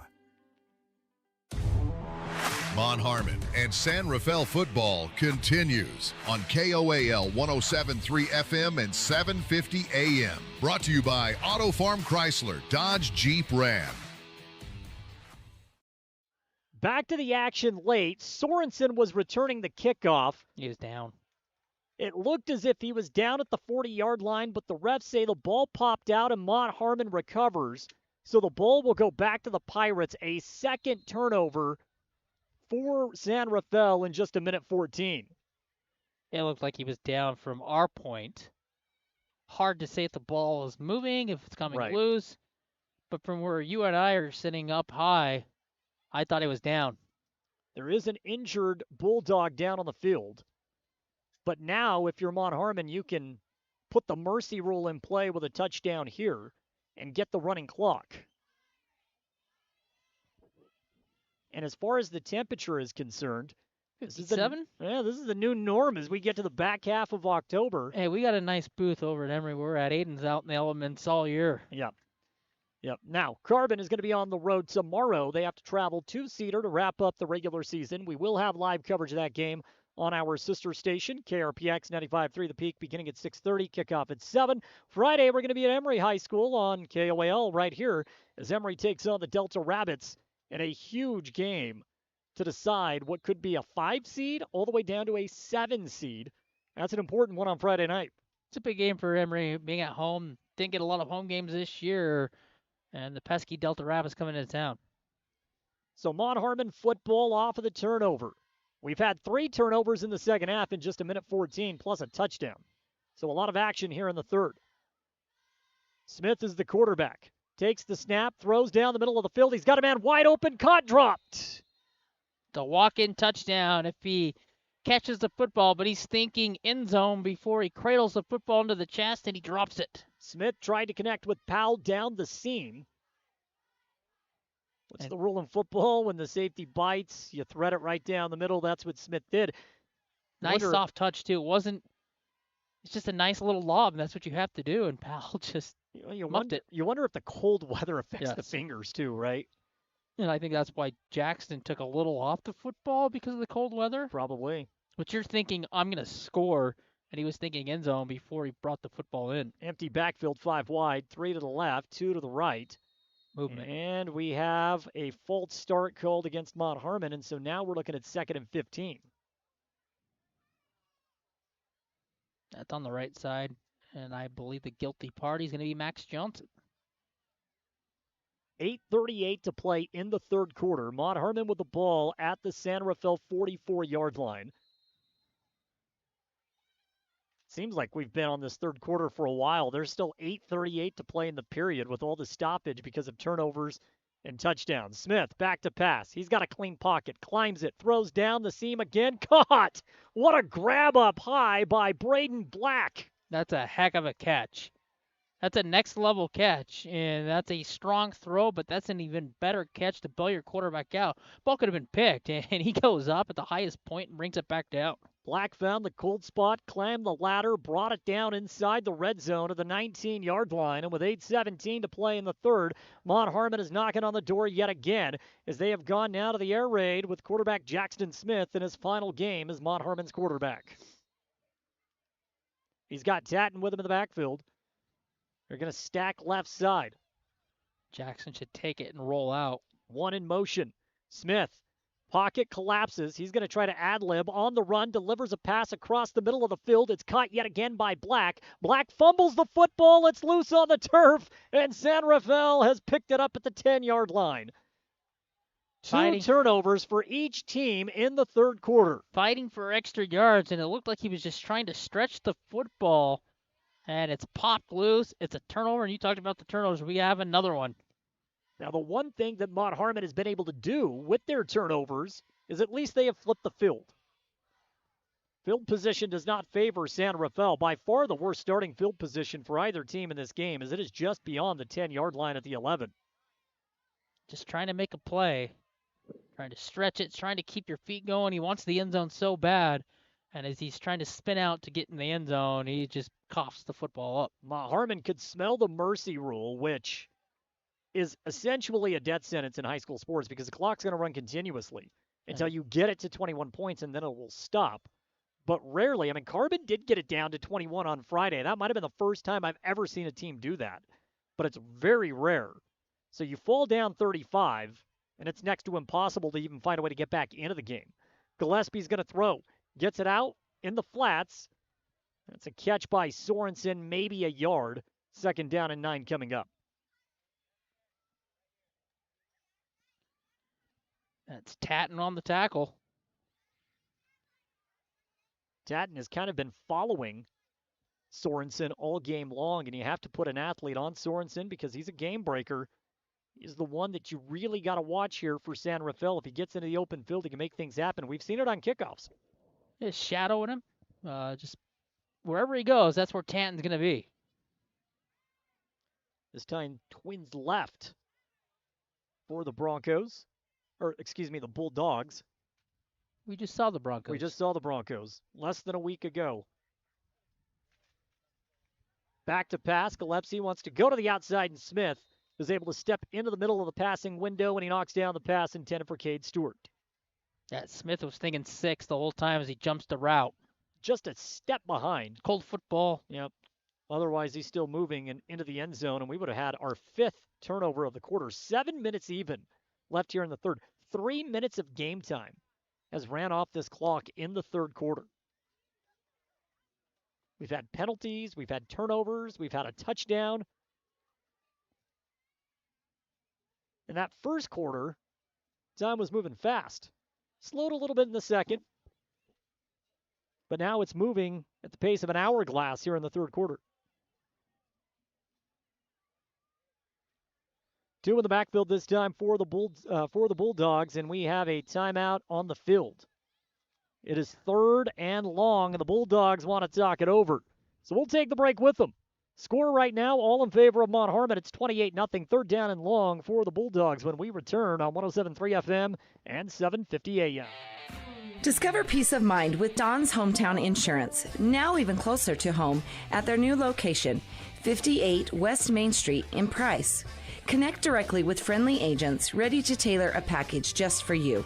Imagine bundling your home, auto, and life insurance, simplifying your life while maximizing your savings. Experience personalized service designed to protect what matters most to you. Visit Don's Hometown Insurance today and feel the difference.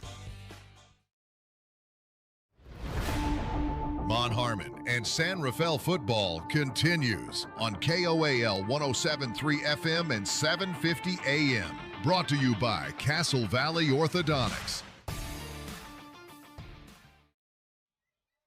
7 minutes left here in the third quarter. 3rd down and long for the San Rafael Bulldogs. Travis, there's a lot of urgency at this point in the game. You got to make every down count, that is for sure. And I'm assuming that's why San Rafael wants to talk this over on 3rd and long, backed up inside their own 15-yard line. Yeah, you've got to start getting points, and you've got to get points in a hurry. Shotgun set. Gillespie back to pass. Gets rid of it quick. Center of the field. Caught. Big time gain. Flag comes out. And so Sorensen hauls in the pass to the 30-yard line, and I think you can tack 15 more onto this. Yes, a roughing the passer penalty called against Mont Harmon. It's a good play to come out of the timeout, get a slant, you pick up a chunk of yards, and you tack on more after the penalty on the late hit. So once again, trying to find ways to get Sorensen the ball in the open field. They do so successfully, and then you can tack on 15 more with the aggressive play. Getting the ball out of Gillespie's hands quick, that's key. That's the best play they've had all night, coming out of that timeout. That slant wide open, corner a little late getting there, puts the ball all the way up to the 45-yard line. Still on their own side of the field, but we talked about Mont Harmon flipping field position in the turnovers, and now San Rafael has that ball near midfield. Yeah, you're out of the shadows of your goal line too, which makes it even better because the bad snap, that ball goes in the end zone. It's a safety, maybe a touchdown. So now you're up. You got some breathing room all the way to the 45-yard line. 6:53 left here in the third quarter. Still 28-0 Mont Harmon. But again, the biggest play of the game for the Bulldogs as they try to get back into this one.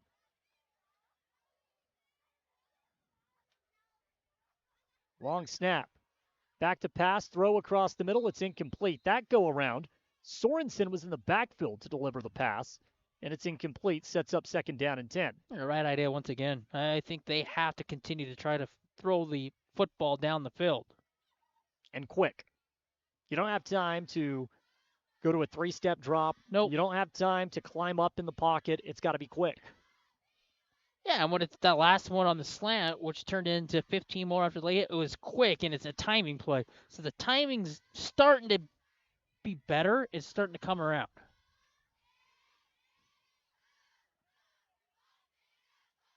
Second down and 10. Looks as if Sorensen is in the backfield as quarterback yet again with 2 bodyguards. Twins right side. Snap. Back to pass.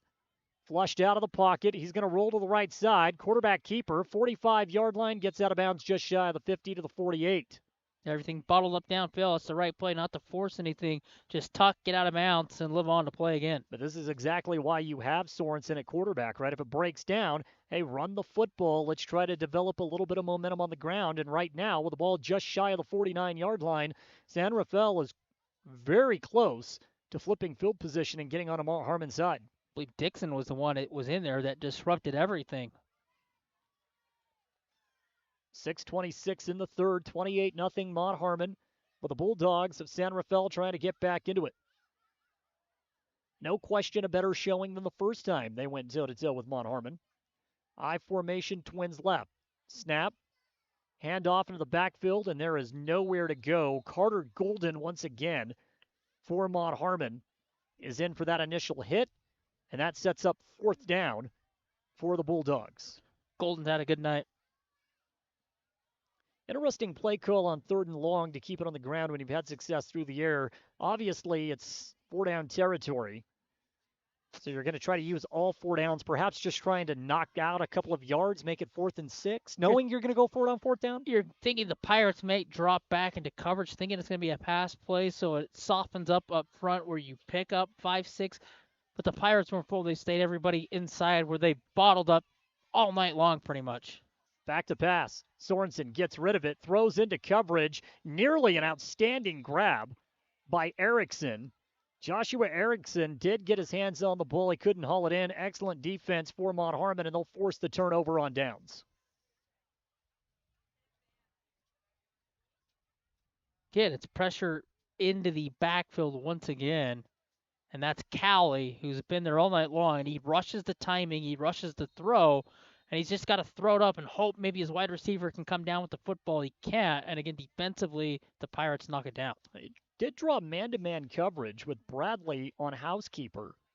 But elected, again, not a lot of time as Mont Harmon is not allowing whoever is back at quarterback for the Bulldogs to really process and go through reads.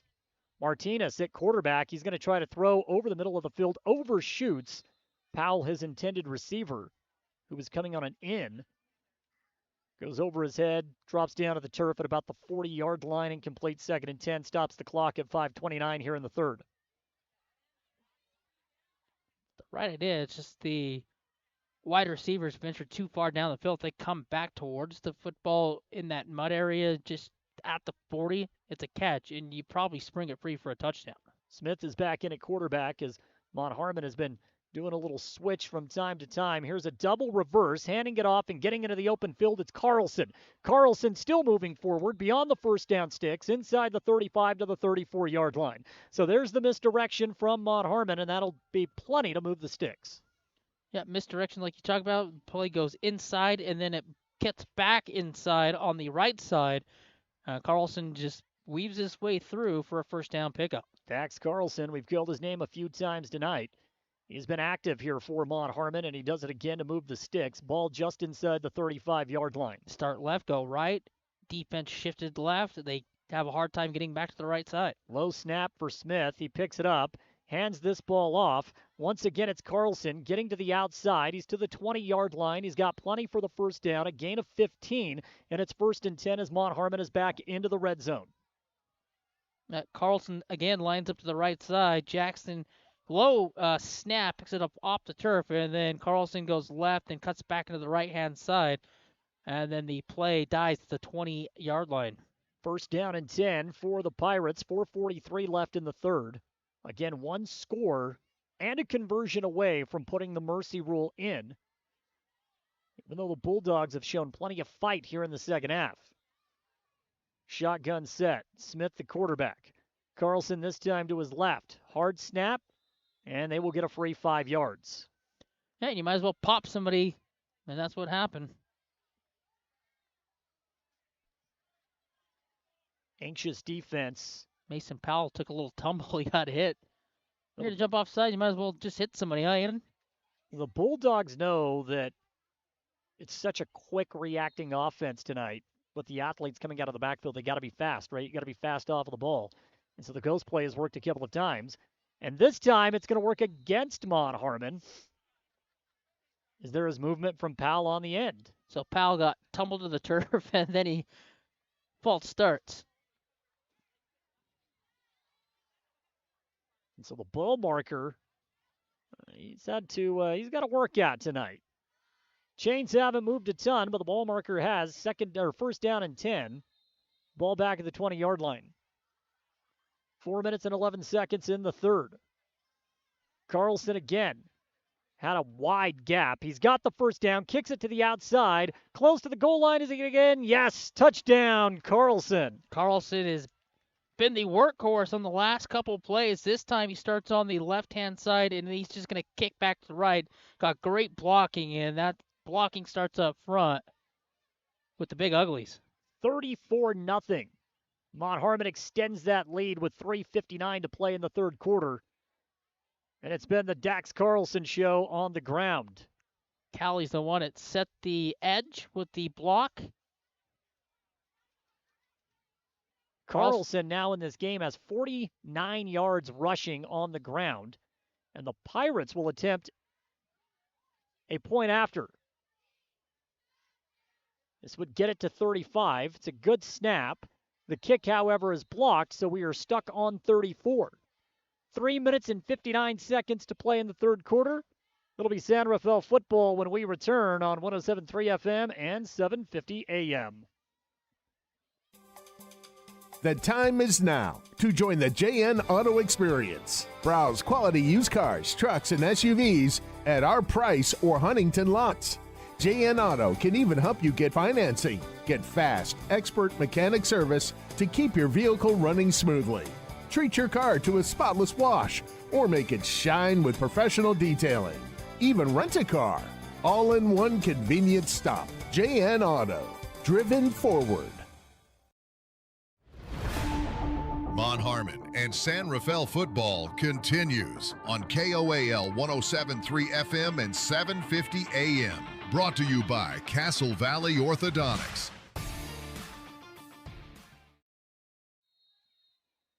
3:59 to play in the third, 34-0. Mont Harmon with a lead, and here's a short kickoff. The Bulldogs have to power up. They retrieve it at the 37-yard line, and that's where they will start their next drive. All but one drive has started near the 40, which is a custom for this age level. Their most effective drive started back inside their own 15, Travis. Yeah, they worked their way down the field. They had that slant play that went for a chunk with the penalty added on, but you're right. They've started around the 35, 40-yard line all night. 34-0 here in the third. First down and 10 for the Bulldogs, moving left to right off of the dial. They're going to go back to Gillespie at quarterback. We've also seen Sorensen back there as well to kind of shake things up. First and 10. Gillespie throws it. Has a man, overshoots him. Had to get rid of it quick. Cade Stewart was the intended receiver. Following him downfield was Dax Carlson. Yeah, he had to step on Carlson. That's a really tough throw to make, again off of the back foot. Mm-hmm. You know pressure's coming. It was. And you just lofted up there. Just needed to take a little air out of the football, and it runs underneath it. And if Carlson doesn't make the shoe, string tackle, it's a touchdown. Instead, we get second down and 10. We have the Pirate walking around in the stands. Always great to see the mascots out in full force. Love mascots. They bring a lot to the game. They're a great part of sports. Up underneath center, Gillespie, throw across the middle of the field. It's incomplete. 3rd down and 10. Clock stops at 3:43 here in the third quarter. If you had to pick your all-time favorite mascot in the football world, it's got to be Puddles the Duck, right? Oh, Puddles. he's unique, and I think Cosmo deserves some run as well. Cosmo, the things that guy does, it's wild. Yeah. But yeah, Puddles is great. 3rd down and 10 in this one. Mont Harmon again closing in. The Irish is cool. Oh, the leprechaun? Yeah, Tommy Trojan. No. And the horse. The horse. It's iconic. It's iconic. That is for sure. Florida State has a similar pregame tradition. It's not as cool as the Trojans. 3rd down and 10. Helmet eye snap. Throw across the middle of the field. This one caught, then dropped. Trying to get Housekeeper involved in the offense. They've tried a couple of times trying to work the middle of the field. Excellent coverage that go around by Wesley Vincent. And now it's 4th down for the Bulldogs. Now Wesley Vincent gets in there, puts his hand into the cookie jar, and rips the cookie free. It's definitely hard to work the right side of the field because you have Vincent on that side. We've seen Tatton. He's hovering. Martinez can drop back into coverage out of the linebacker spot. A lot of athletes on that side of the football. The Tatton's had a heck of a game. Defensively and offensively, he's played well. Jason Cowley is another one. Cowley, every time he's in the backfield. And if he's not in the backfield, he's dropping into coverage. Yep. He's done a terrific job. Here's a throw. Gillespie wants to go deep, man-to-man. And on 4th down, throws it into no man's land, incomplete. Turnover and downs, and the ball will go back to Mont Harmon. I do give the Bulldogs a lot of credit for trying to push the ball upfield. It's really the only chance you have. They have to. They don't have a choice. They have to, and they're a couple plays away from springing one free. They've came close, but defensively, it's hard to throw in this team. You got Jackson Smith back there. We talked about Tatton. We talked about Callie. Wesley's been back there. They've got some athletes. 1st down and 10 for the Pirates. Ball is at the 36-yard line. There will be no questions this year. They will be undisputed. I know last year the Pirates kind of ran into a buzzsaw at the end of the year against Canyon View. Yeah, they got hammered down there at Emery. It was a game riddled with penalties. There's a handoff to Jason Cowley. A lot of penalties. A lot of penalties in that game. And we saw Canyon View really take advantage of every opportunity this year. Maybe a little wiser Mont Harmon team. They limited the mistakes in this game, although they did have a couple of turnovers early on in the quarter. Outside of that, though, they have played a pretty clean game if you get rid of the first 3 minutes of the third quarter.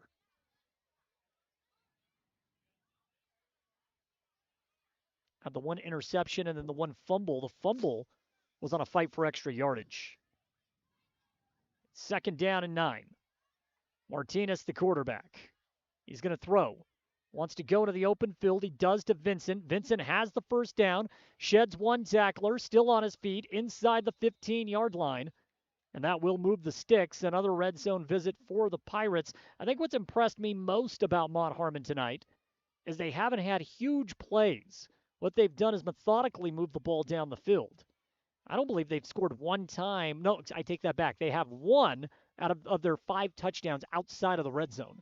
That's it. Everything else has been methodical inside the 20-yard line. That's such a good job by Vincent to bring the ball in and then look up, see where the hole was, and then just work his way down the field. 1st and 10. Ball at the 15-yard line for Martinez. Got him again. Hard snap, and that will be a free 5 yards. So now 1st and 5 from the 10-yard line.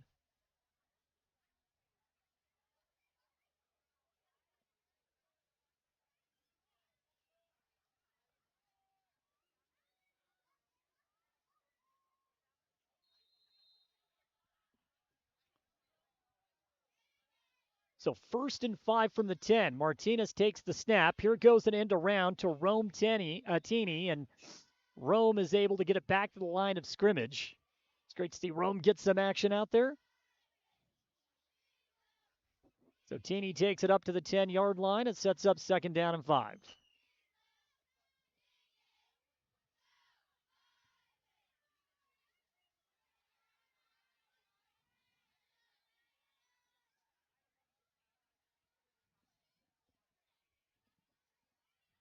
Been a long third quarter. Lot of stoppage, lot of possession changes, couple of touchdowns as well. Here's a quick shovel to Powell. Powell is able. A little quick shovel pass right in the gut of the defense. He tumbles short of the first down. Gets that ball to the 6. Mason Powell, who's been all over the place tonight. Third down and one? Less than 1 football length. I think they'll actually rule this about 2 off of that mark. You got to get that ball to the 5-yard line. About 1.5, 2. Yeah, closer to 2.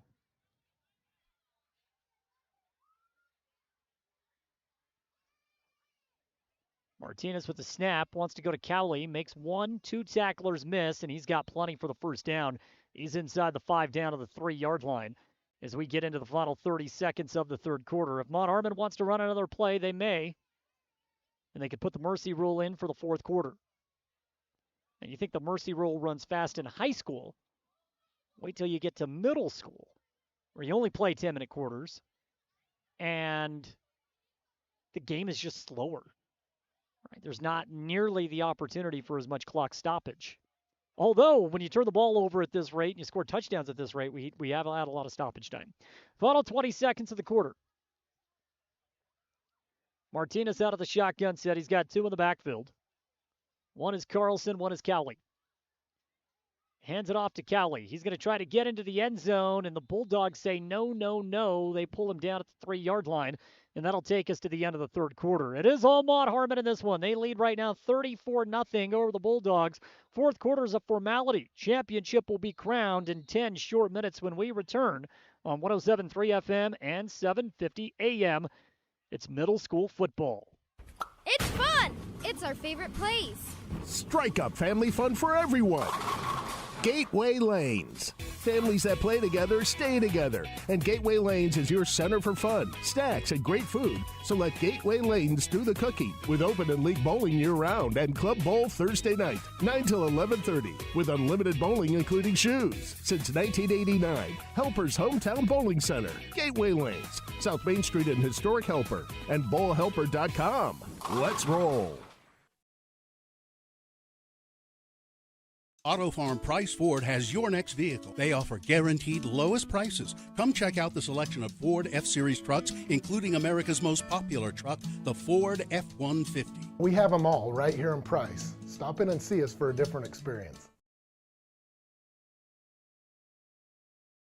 Mont Harmon and San Rafael football continues on KOAL 107.3 FM and 750 AM. Brought to you by Auto Farm Price Ford.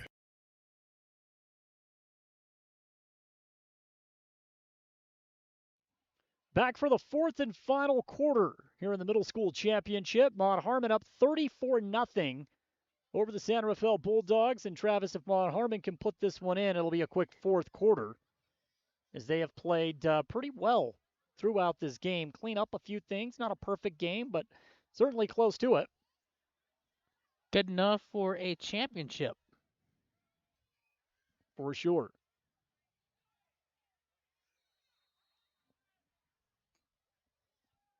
Ball is inside the 5-yard line right now with the 3. Martinez, the quarterback, back to pass, goes to the end zone, overshoots his man. It's incomplete, 3rd down and goal, as he was trying to get the ball to Powell in the corner of the end zone. Yeah, that one had no chance. Back foot, fading back like Hakeem Olajuwon, off the back foot, and it sails out of bounds. So now 3rd and goal as the clock stops. Sometimes when you're just trying to do too much or try to get some involved, you get away from your offense at work that clicked. I think last game of the year, you definitely try to get everybody involved in some form. Final game at the middle school level for some of these boys. Martinez, the quarterback, takes the snap. He hands it off, and San Rafael is not budging. It is 4th down and goal on a carry to Nate Tatton, who cannot find the end zone.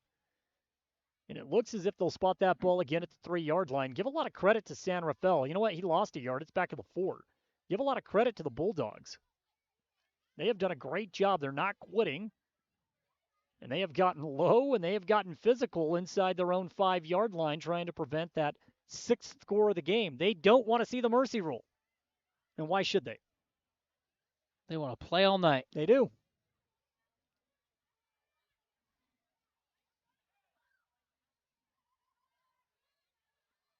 Last game of the season, hold nothing back.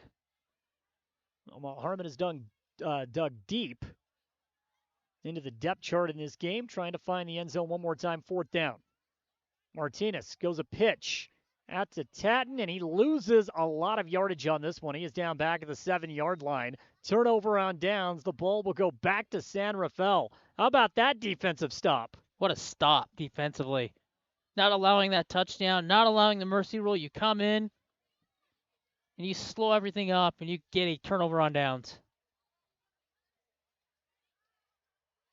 First down, Bulldogs. The 7-yard line.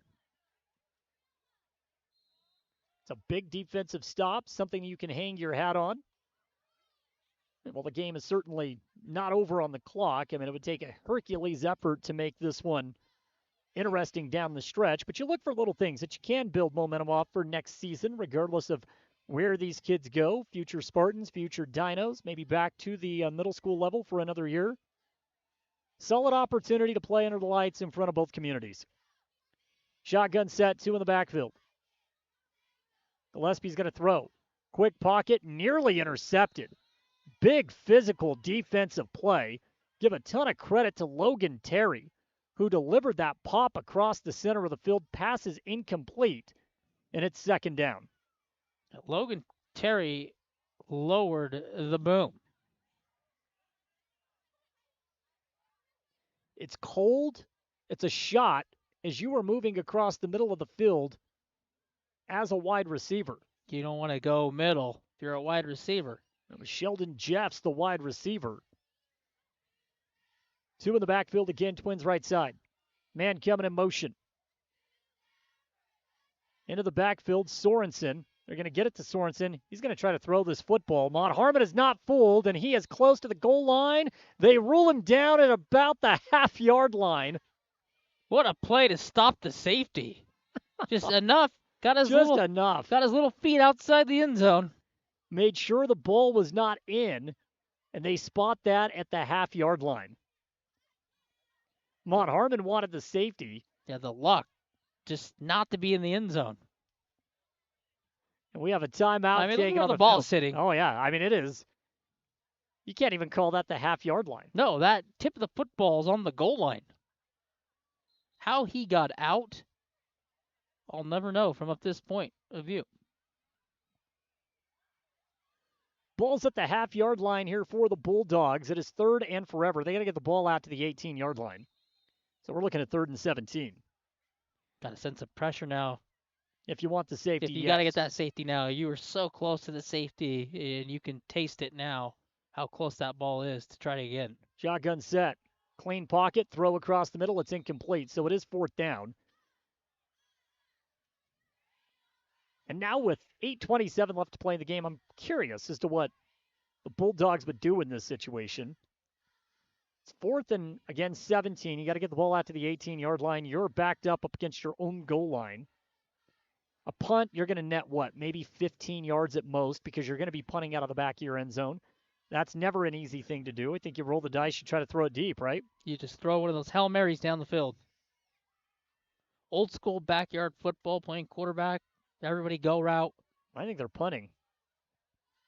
Well, you haven't punted all night. Why would you shouldn't punt now. There's the high snap. They will punt. I called a net of 15. Get it out to the 20. That ball is loose. Mont Harmon touched it. It's loose on the turf. And the Pirates are lucky that they were able to fall on that football. Heads up play by Vincent with the ball loose on the turf. And the Pirates will take over near the red zone. I think they're at the 21-yard line. So you net more than what I thought. I mean, kicking out of the back of your end zone is very dangerous. It is very difficult to do. As a punter, you have to cleanly handle that snap. You take one step and boom, you get it away. You can't take a step back. Otherwise, it's a safety. That's not an easy play. Just a tremendous job to get that punt off with the traffic around. And again, he netted more than what Jordan thought. It's a good job. It's a good punt. It is. 5 wide out. Smith, the quarterback again. Quarterback draw. This was designed. He's to the 15, to the 10. Smith gets it inside the 5-yard line. Can he score? Close. Yes. Touchdown, Pirates. Jacko Smith. Again, draw play. You called it. Quarterback design. He takes it all the way to the house for the touchdown. And it's 40-0 Mont Harmon. Smith comes back in at quarterback. It takes one play to go 21 yards. And you see the athleticism of Jackson Smith, who will be missed at Mont Harmon next football season, but a welcome at Carbon High School. Just a freak athlete. And the Pirates will again try the point after with 7:56 as the running clock is now implemented. High snap, hold is down, the kick is no good. Damage done, 40-0, Mont Harmon with the lead. We'll pause and come back for the final 7 minutes of this one when we return on 107.3 FM and 750 AM. You're looking for somewhere you could be proud to work. Komatsu is looking for you. Komatsu is a leading manufacturer of construction, mining, forestry, and industrial heavy equipment. Komatsu currently has openings for seasoned welders, journeyman electricians, and MSHA certified electricians, as well as master machinists. At Komatsu, not only will your skills be rewarded with competitive wages, but you'll also enjoy benefits like a robust 401k plan. Grow with Komatsu. Go to komatsu.com or call Tanner at 636-6150. Mont Harmon and San Rafael football continues on KOAL 107.3 FM and 750 AM. Brought to you by Price Pediatric Dental. 6:48 and counting left here in this game. Mont Harmon up 40-0. They will kick it back to San Rafael. Getting up to the 45. Again, a nice kick return by the Bulldogs. We just have 6.5 minutes left in this season. Travis, when you go back and assess everything that went down in this game, not a bad outing at all for the Pirates. And even though the score is 40-0, there were times here in the second half where the Bulldogs didn't look bad on the offensive side of the ball. They just couldn't finish off a drive. No, Bulldogs had some opportunities, like you said, just couldn't finish those drives off. The Pirates helped them out a little bit with the turnovers, but it's been too much Jackson Smith tonight in a 40 spot here, and 6 minutes and roll until the championship's back home with the Pirates. He has certainly been a handful for the Bulldogs. 1st and 10 at the 45-yard line. Sorensen, the quarterback, wants to throw. Intercepted. It's picked off by Mont Harmon, and then a huge block at the 50, and Jackson Smith is going to be penalized for the blindside block as the Pirates grab the turnover and move the ball up to the 33-yard line.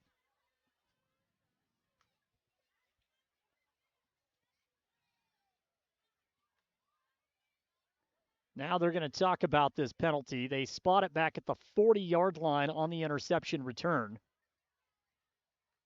And in today's game of football, simply can't do that. I mean, you can, but you're going to get penalized. Yeah, it's a hard football play. 10 years ago, you're marveling at that play. The game of football has changed a little bit.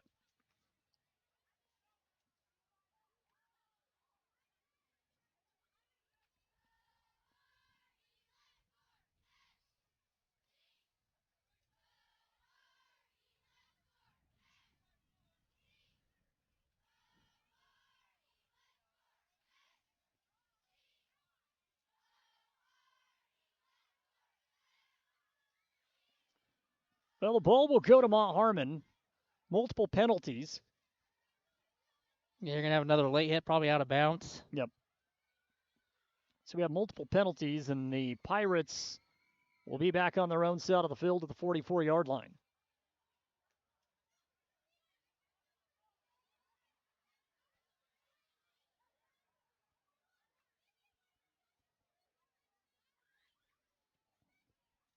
Get a replay on that.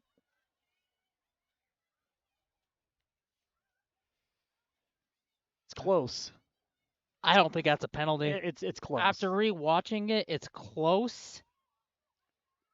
Would I have thrown my flag? I think I would have. It's close. It's a judgment call where I don't think you can argue it either which way. It's close. I probably don't throw the flag, but you probably have to in today's It, day and it's age. close. You have to. I think either which way it's a complete judgment call. Mont Harmon football, they'll take it the other way. Quick handoff to Terry, and he gets back to the line of scrimmage, maybe about a half a yard. It sets up second down. Clock is moving, 3:22.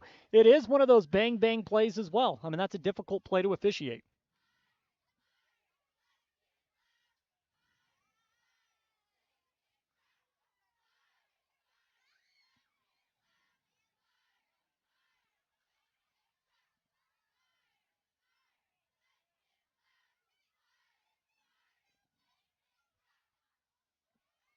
Second down and 9.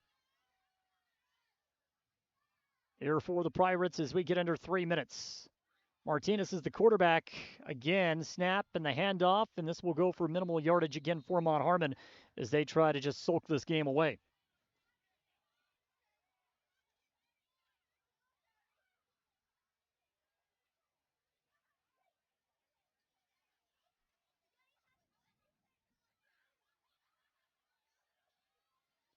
Third down and 7 to go for Mont Harmon as we hit that 2:20 mark.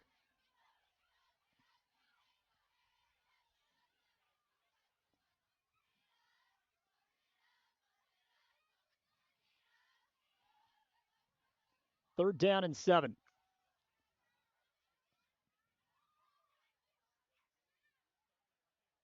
Back to pass, Martinez. This one sails on him out of bounds. It's incomplete. Sets up fourth down. Under 2 minutes to play in the game. Celebration about to begin here for the Pirates. In what was a dominating game. As a defense, you always want to keep the goose egg out on the board, right? I mean, there's a lot of pride that goes into that. And so over the final minute 40, you want to make sure you don't give up a big one if you are Mont Harmon. Yet on the flip side, if you're the Bulldogs, you want something to celebrate. You want to make sure you get that goose egg off of the board. You want to make sure that you're never shut out. So defensively, you're trying to get the ball back, and just going to run out of time. I don't think there's enough time left to try to maneuver down the field, make that happen. Minute 20 here on fourth down. Martinez takes the snap. He's under pressure, gets away, and now he's going to try to run the football, puts his head down shy of the 50-yard line, turnover on downs. Ball to the 48, and so the Bulldogs will run their offense back out for the final 60 seconds.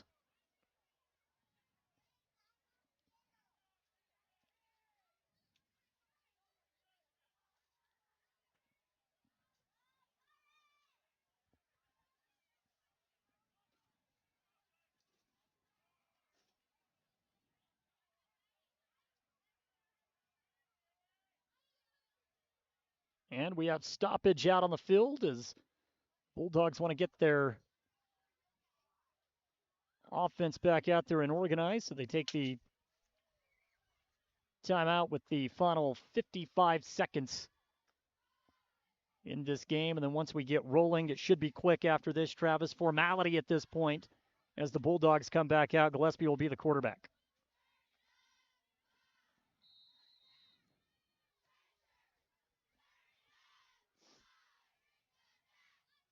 First down and 10. Handoff up the middle. There's nothing there for the Bulldogs, and actually turn nothing into something. Get the ball up to the 48-yard line. And now we're down under 40 seconds to play in the game.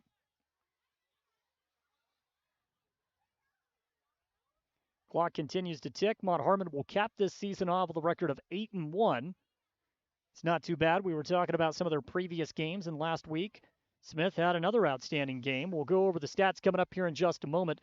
He had another great game tonight, running the football, be it at the quarterback spot or out of the backfield. They played well once again. Throw into the open field, it's incomplete, and that will do it. Not going to get another play off. So the previous matchup was 50-0. This one turns out to be 40-0 and a championship for the Pirates. And that is it. The ball game is over. Mont Harmon gets the win tonight, 40-0 over the San Rafael Bulldogs, and they will close out their season on a true positive. They protect Carbon County's home field the way Canyon View did at Emery a year ago. Yeah, they just flipped it, and the Pirates, I know a year ago, disappointed in the way they played, but they turn it around tonight, and they win the championship. We're going to send it back to the studio for just a moment. When we return, we'll take a look at the final statistics in tonight's game. We'll recap and prepare to close out this broadcast. We do have more coming up, though, when we return on 107.3 FM and 750 AM. Post-game wrap-up show. It's brought to you by Eastern Utah Community Credit Union, and it's coming up next. Show your school spirit and support local high schools with the new Eastern Utah Community Credit Union debit and credit cards. Featuring designs for Carbon, Emery, and Grand High School, these cards let you carry a piece of your school's pride wherever you go. Plus, to make purchasing easier, Eastern Utah Community Credit Union has added the convenience of tap-to-pay and compatibility with major mobile wallets. Pick up your school spirit card today at any of the Eastern Utah Community Credit Union branches. Picture this. A sudden burst pipe, flames engulfing your kitchen. Disaster strikes when you least expect it. But fear not, because Restore Wizard of Price is here to save the day. Their team of restoration experts is ready to tackle any fire or flood emergency from start to finish. They're not just here to fix the damage, they're here to restore your peace of mind. Don't let disaster catch you off guard. Call Restore Wizard of Price, 637-9165. Restore Wizard, the magic of a fresh start.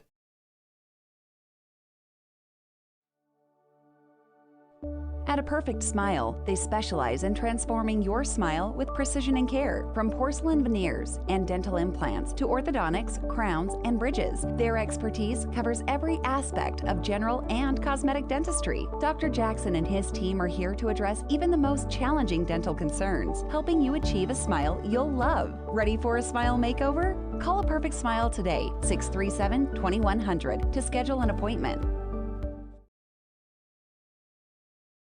At Castle Country Vet, they believe every pet deserves a touch of love and expert care. You can trust Dr. Harmer and Dr. Kelly. They're not just veterinarians, but passionate pet lovers, dedicated to nurturing your furry friends like family. From routine checkups to emergency interventions, you and your pet will experience compassionate, professional care every step of the way. Let Castle Country Vet help your pets lead the happiest, healthiest lives. Call Castle Country Vet today, 637-5797, because love is a four-legged word. We're not going out on a limb when we say, I want to go to Juniper. Juniper Kitchen. Fantastic food, fun atmosphere. Known for their made-from-scratch pizzas, Juniper has the very best pastas, burgers, salads, wraps, hoagies, paninis, appetizers, loaded sodas, desserts, vegan and vegetarian options. Dine in for lunch or dinner, Tuesday through Friday, 11 till 8. Saturdays, noon till 8. Order online at juniperkitchenutah.com with DoorDash delivery. Stop beating around the bush for a great meal. I want to go to Juniper. Juniper Kitchen and Price. Having a great local pharmacy that you can rely on is important. At Price Family Pharmacy, transferring your prescriptions is simple and hassle-free. Just call us at 637-3737 and we'll take care of the rest. Need your medication delivered right to your door? We offer free delivery to make your life even easier. Managing multiple medications? Ask about our convenient med packing service to keep you organized and on track. Visit Price Family Pharmacy and experience a team that genuinely cares. Feel better about your pharmacy. Choose Price Family Pharmacy today. Mont Harmon and San Rafael football continues on KOAL 107.3 FM and 750 AM. Brought to you by Landon's Diesel Service. Final score here tonight, 40-0. Mont Harmon topping San Rafael. They claim the regional championship for middle school football this year. And Travis, we've talked about how they fell short last year. It was disappointing for this Mont Harmon team. Obviously, that played a factor in tonight's game because they came out with vengeance. They erased a lot of doubt very early in this game and made it clear that they were going to be the superior team in the trenches. They were fantastic early on, and they never let up. Yeah, a lot of disappointment a year ago over at Emery High School for the Mont Harmon Pirates. In that game, they felt like they were the better team. They came out, they had some turnovers, and they got their butts whooped. So then you flip to this year, they came out, and they weren't going to let that opportunity slip 2 years in a row. Let's take a look at some of the key stats for Mont Harmon tonight, and it starts with Jackson Smith. The 8th grader was dynamic on the ground. He had 10 carries for 123 yards and 2 touchdowns, averaged 13 yards per carry, and that includes a go-around where he had a -3 yards. So when you take a look at the net yardage for him tonight, he was fantastic. He was great on the ground, through the air, but They had no answer for him. He got the ball. He saw the holes. He hits the hole. He's athletic. He's got speed. He's got good size. Just a smart, patient runner. And what he did tonight, he just said, all right, I'm going to put the team on my back, and I'm going to do the bulk of the scoring. And that's what happened. Yeah, he was dynamic, and it wasn't just on the ground. He also was fantastic through the air. As he threw the ball tonight 6 times. He had 25 yards passing through the air, but he also hauled in a receiving touchdown, which might have been the best play of the night. He caught it from 26 yards out, and we were calling it the yak after about 18 yards. He made it all happen with his feet. I mean, it was a bullet of a pass from Alex Martinez, but Smith did a tremendous job of taking it the rest of the way in for the score. Yeah, he's going on his route, and then he has to come back to the football, and there's the defenders right there. He steps in front of the defender, and you could hear the ball hit the chest, hit the shoulder pass from up here, and it's a pop. And then he looks upfield, and he just danced, and he weaved his way through, and the run after the catch was impressive and into the end zone. Let's talk about some of the other big contributors tonight for the Mont Harmon Pirates. I think you got to go to the backfield. Let's look at Nate Tatton. Tatton had his fingerprints all over this game. He finishes with 9 carries for 54 yards in tonight's game. Tatton was good. I thought Tatton defensively was stellar. Offensively, the numbers are there, but defensively, the way that he shadowed, he didn't allow the catches, the yards after, the tackling. Tatton defensively was great on the outside edge. We take a look at some of the other key contributors. We'll look at Alex Martinez. He did throw the ball 5 times tonight. He finished, we have him down 3 of 5 through the air for 54 yards. He also was effective running the football, and I believe he had 1 catch for 15 yards as well. On the ground, Martinez got into a little bit of the action, had a 2-yard touchdown. Yeah, Martinez did a little bit of everything tonight, offensively with the running the football, the passing, and defensively as well. Let's move over and talk about the San Rafael Bulldogs. Did not score tonight. They did have a couple of effective drives, and I think if you go back and look at some of the top players, the one that I was really impressed with tonight is Riley Sorensen. You do kind of everything you can to get this kid the ball in space, right, because he can make things happen. Sorensen has the potential to be a game breaker, and he played very well tonight. Yeah, Sorensen played well. Like you said, he has the ability to break one at any time. It's just difficult going against this Pirate defense, but that's a kid you're going to have to watch in the future because he's going to be scoring a lot of touchdowns for Emery. Again, it's fun to watch these futures, right? I mean, these are kids' names. I've been in the broadcast booth for Emery for 15 years, and so you see these kids coming up from the middle school level. We're going to be calling their names on Friday night before you know it. That's what makes these kinds of games underneath the lights so fun. Yeah, it makes it really fun to come out here and see the future, and you flip it for the Pirates and Jackson Smith, who's going to be a Dino, and then you got Martinez and Tatton with the Dinos, and you flip to the Bulldogs. There's some really good kids coming up, and they're going to funnel those programs. We're going to talk to Jackson Smith. He'll join us in the broadcast table in just a few moments. Final score tonight, 40-0 Mont Harmon with a win. Our player of the game is coming up when we return here on 107.3 FM and 750 AM. Show your school spirit and support local high schools with the new Eastern Utah Community Credit Union debit and credit cards. Featuring designs for Carbon, Emery, and Grand High School, these cards let you carry a piece of your school's pride wherever you go. Plus, to make purchasing easier, Eastern Utah Community Credit Union has added the convenience of tap-to-pay and compatibility with major mobile wallets. Pick up your school spirit card today at any of the Eastern Utah Community Credit Union branches. You see your friends with their new travel trailers, four-wheelers, and side-by-sides. They're living the dream, right? Well, it doesn't just have to be a dream. You can start living that same dream life today by starting your new career with GMS Mine Repair and Maintenance. GMS is hiring mechanics, electricians, fabricators, experienced and inexperienced miners. They offer high starting wages, benefits, a 401k, and vacation pay. Local jobs are available. Apply today. Email your resume to kbarker@gmsminerepair.com. The dream can be yours with GMS Mine Repair. Mont Harmon and San Rafael football continues on KOAL 107.3 FM and 750 AM. Brought to you by Auto Farm Price Ford. Post-game wrap-up show tonight brought to you by Eastern Utah Community Credit Union. A lot of fun when you get to talk middle school sports, as these future games tonight are always a lot of fun. Now we're going to name the Eastern Utah Community Credit Union Athlete of the Week and Player of the Game, as we have Jackson Smith from Mont Harmon joining us Jacko, it's great to chat with you again. you. I know we just talked during baseball a few months ago, and now here we are talking football. Congratulations on the win. Thank you. Yeah, let's talk about the game tonight because you had your fingerprints all over it. Early on offensively, you found a lot of success. They really didn't have an answer. What was it that stood out to you that made you say, okay, I can take over this game on the offensive side of the ball? Just our line blocking. They made some good blocks, and then just beating them one-on-one. Yeah. And just stiff arming them. They're a lot smaller than me, so I just got to run hard and just use my power. We saw a lot of speed plays, right? You get to the outside. If you can get outside of the tackles, they had a lot of a very difficult time bringing you down. But one of the things I pointed out on the broadcast, not only do you have the ability to get outside the tackles, outside of the numbers, but it's your ability to find that cutback lane and to find it quick. Yeah. If I see somebody outside, it's just I'll just be able to run inside, cut back inside. You did play kind of all over the place tonight. We saw you at running back. You got to go in motion a couple of times. You had a touchdown catch, right? So you did have some moments where they really got to utilize you in different spots. Where's your favorite place to be out there on the football field? Probably just quarterback because I know like what I'm really doing. I just moved to running back this week just to try something new. So mostly quarterback. You like it? You like running back? Yeah, I like running the ball a lot. So. What about defense? Where do you like to be?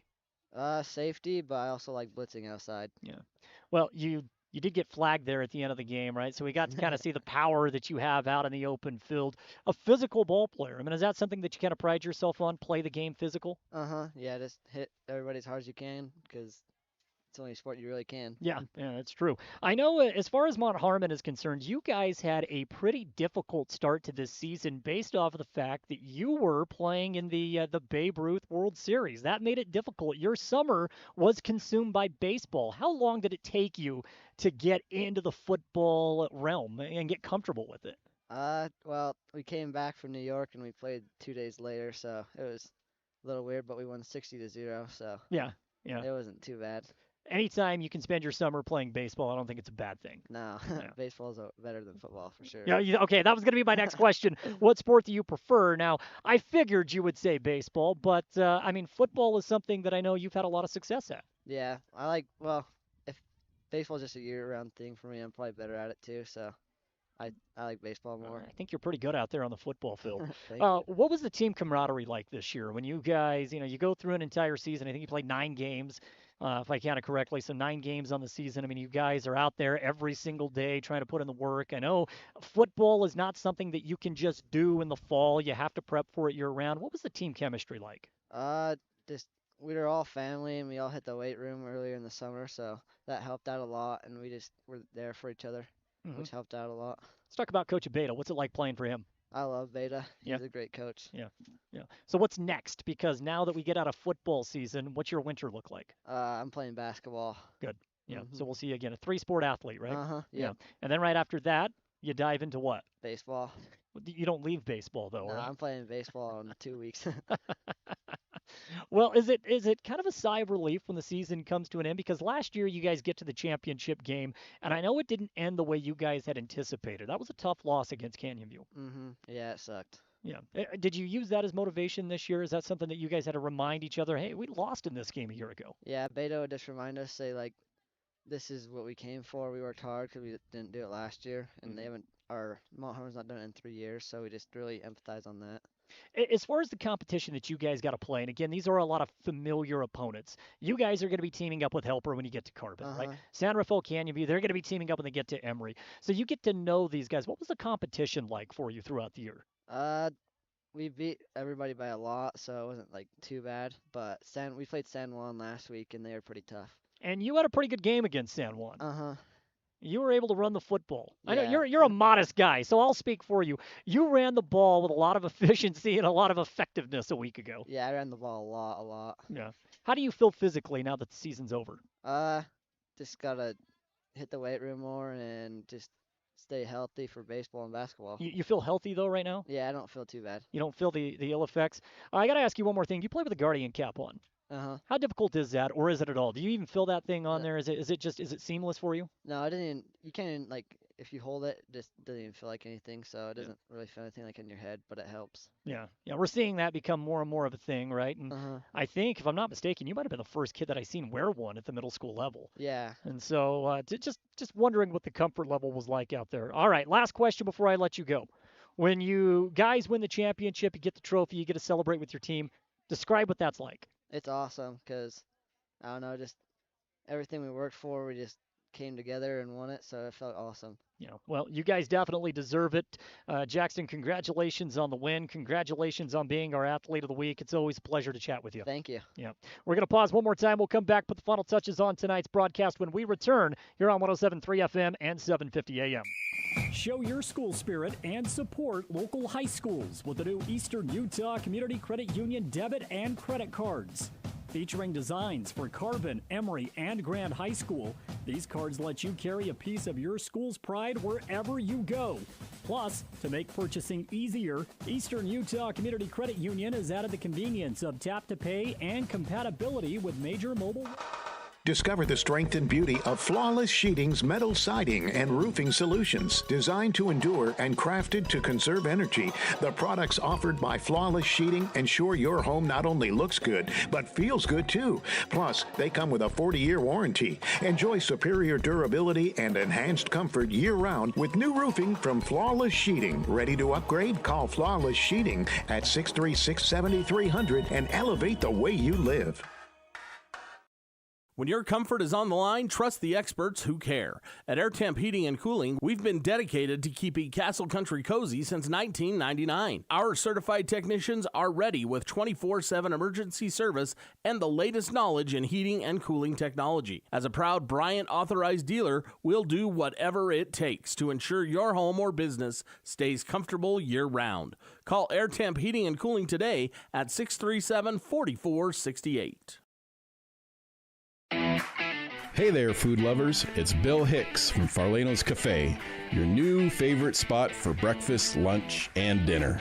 Whether you're craving a hearty omelet, a fresh salad, our golden curly fries, or our mouth-watering pastas, we've got you covered. And we're open 7 days a week. So come on down to Farlano's Cafe, where every meal is a celebration. Remember, it's where the locals eat. Visit us at Farlano's, where great food and great company come together. See you soon. Mont Harmon and San Rafael football continues on KOAL 107.3 FM and 750 AM. Brought to you by Castle Valley Orthodontics. Final score again here tonight. As Mont Harmon gets the win. I got to stand up. It's too cold out here. I'm sitting. I don't know how you're sitting. I got to stand up and get warm. Final score tonight. Mont Harmon picks up the win 40-0. We just heard from Jackson Smith a moment ago. Travis, I want to get your final thoughts before we close out tonight's broadcast. Yeah, for the Pirates, again, disappointment a year ago. They flip it this year.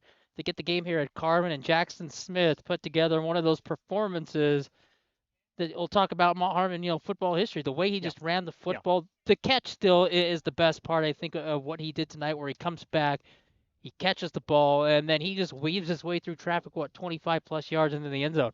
Final score again, 40-0. Mont Harmon. Always so fun to bring you this game. Again, it's a tradition that we love. We get a chance to look at the future Dinos, the future Spartans, and this year it is the future Dinos that will claim that region championship. Now, tomorrow on our sister station, 95.3 The Peak, the Carbon Dinos are going to be on the road. They'll wrap up the regular season as they travel to take on the Cedar Reds.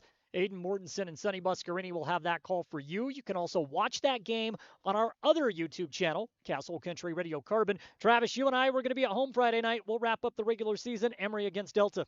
It's an important game for Emery. And the seeding implications in that game. So for Emery, not a lot of home games this year. Last one, senior night there at Emery High School.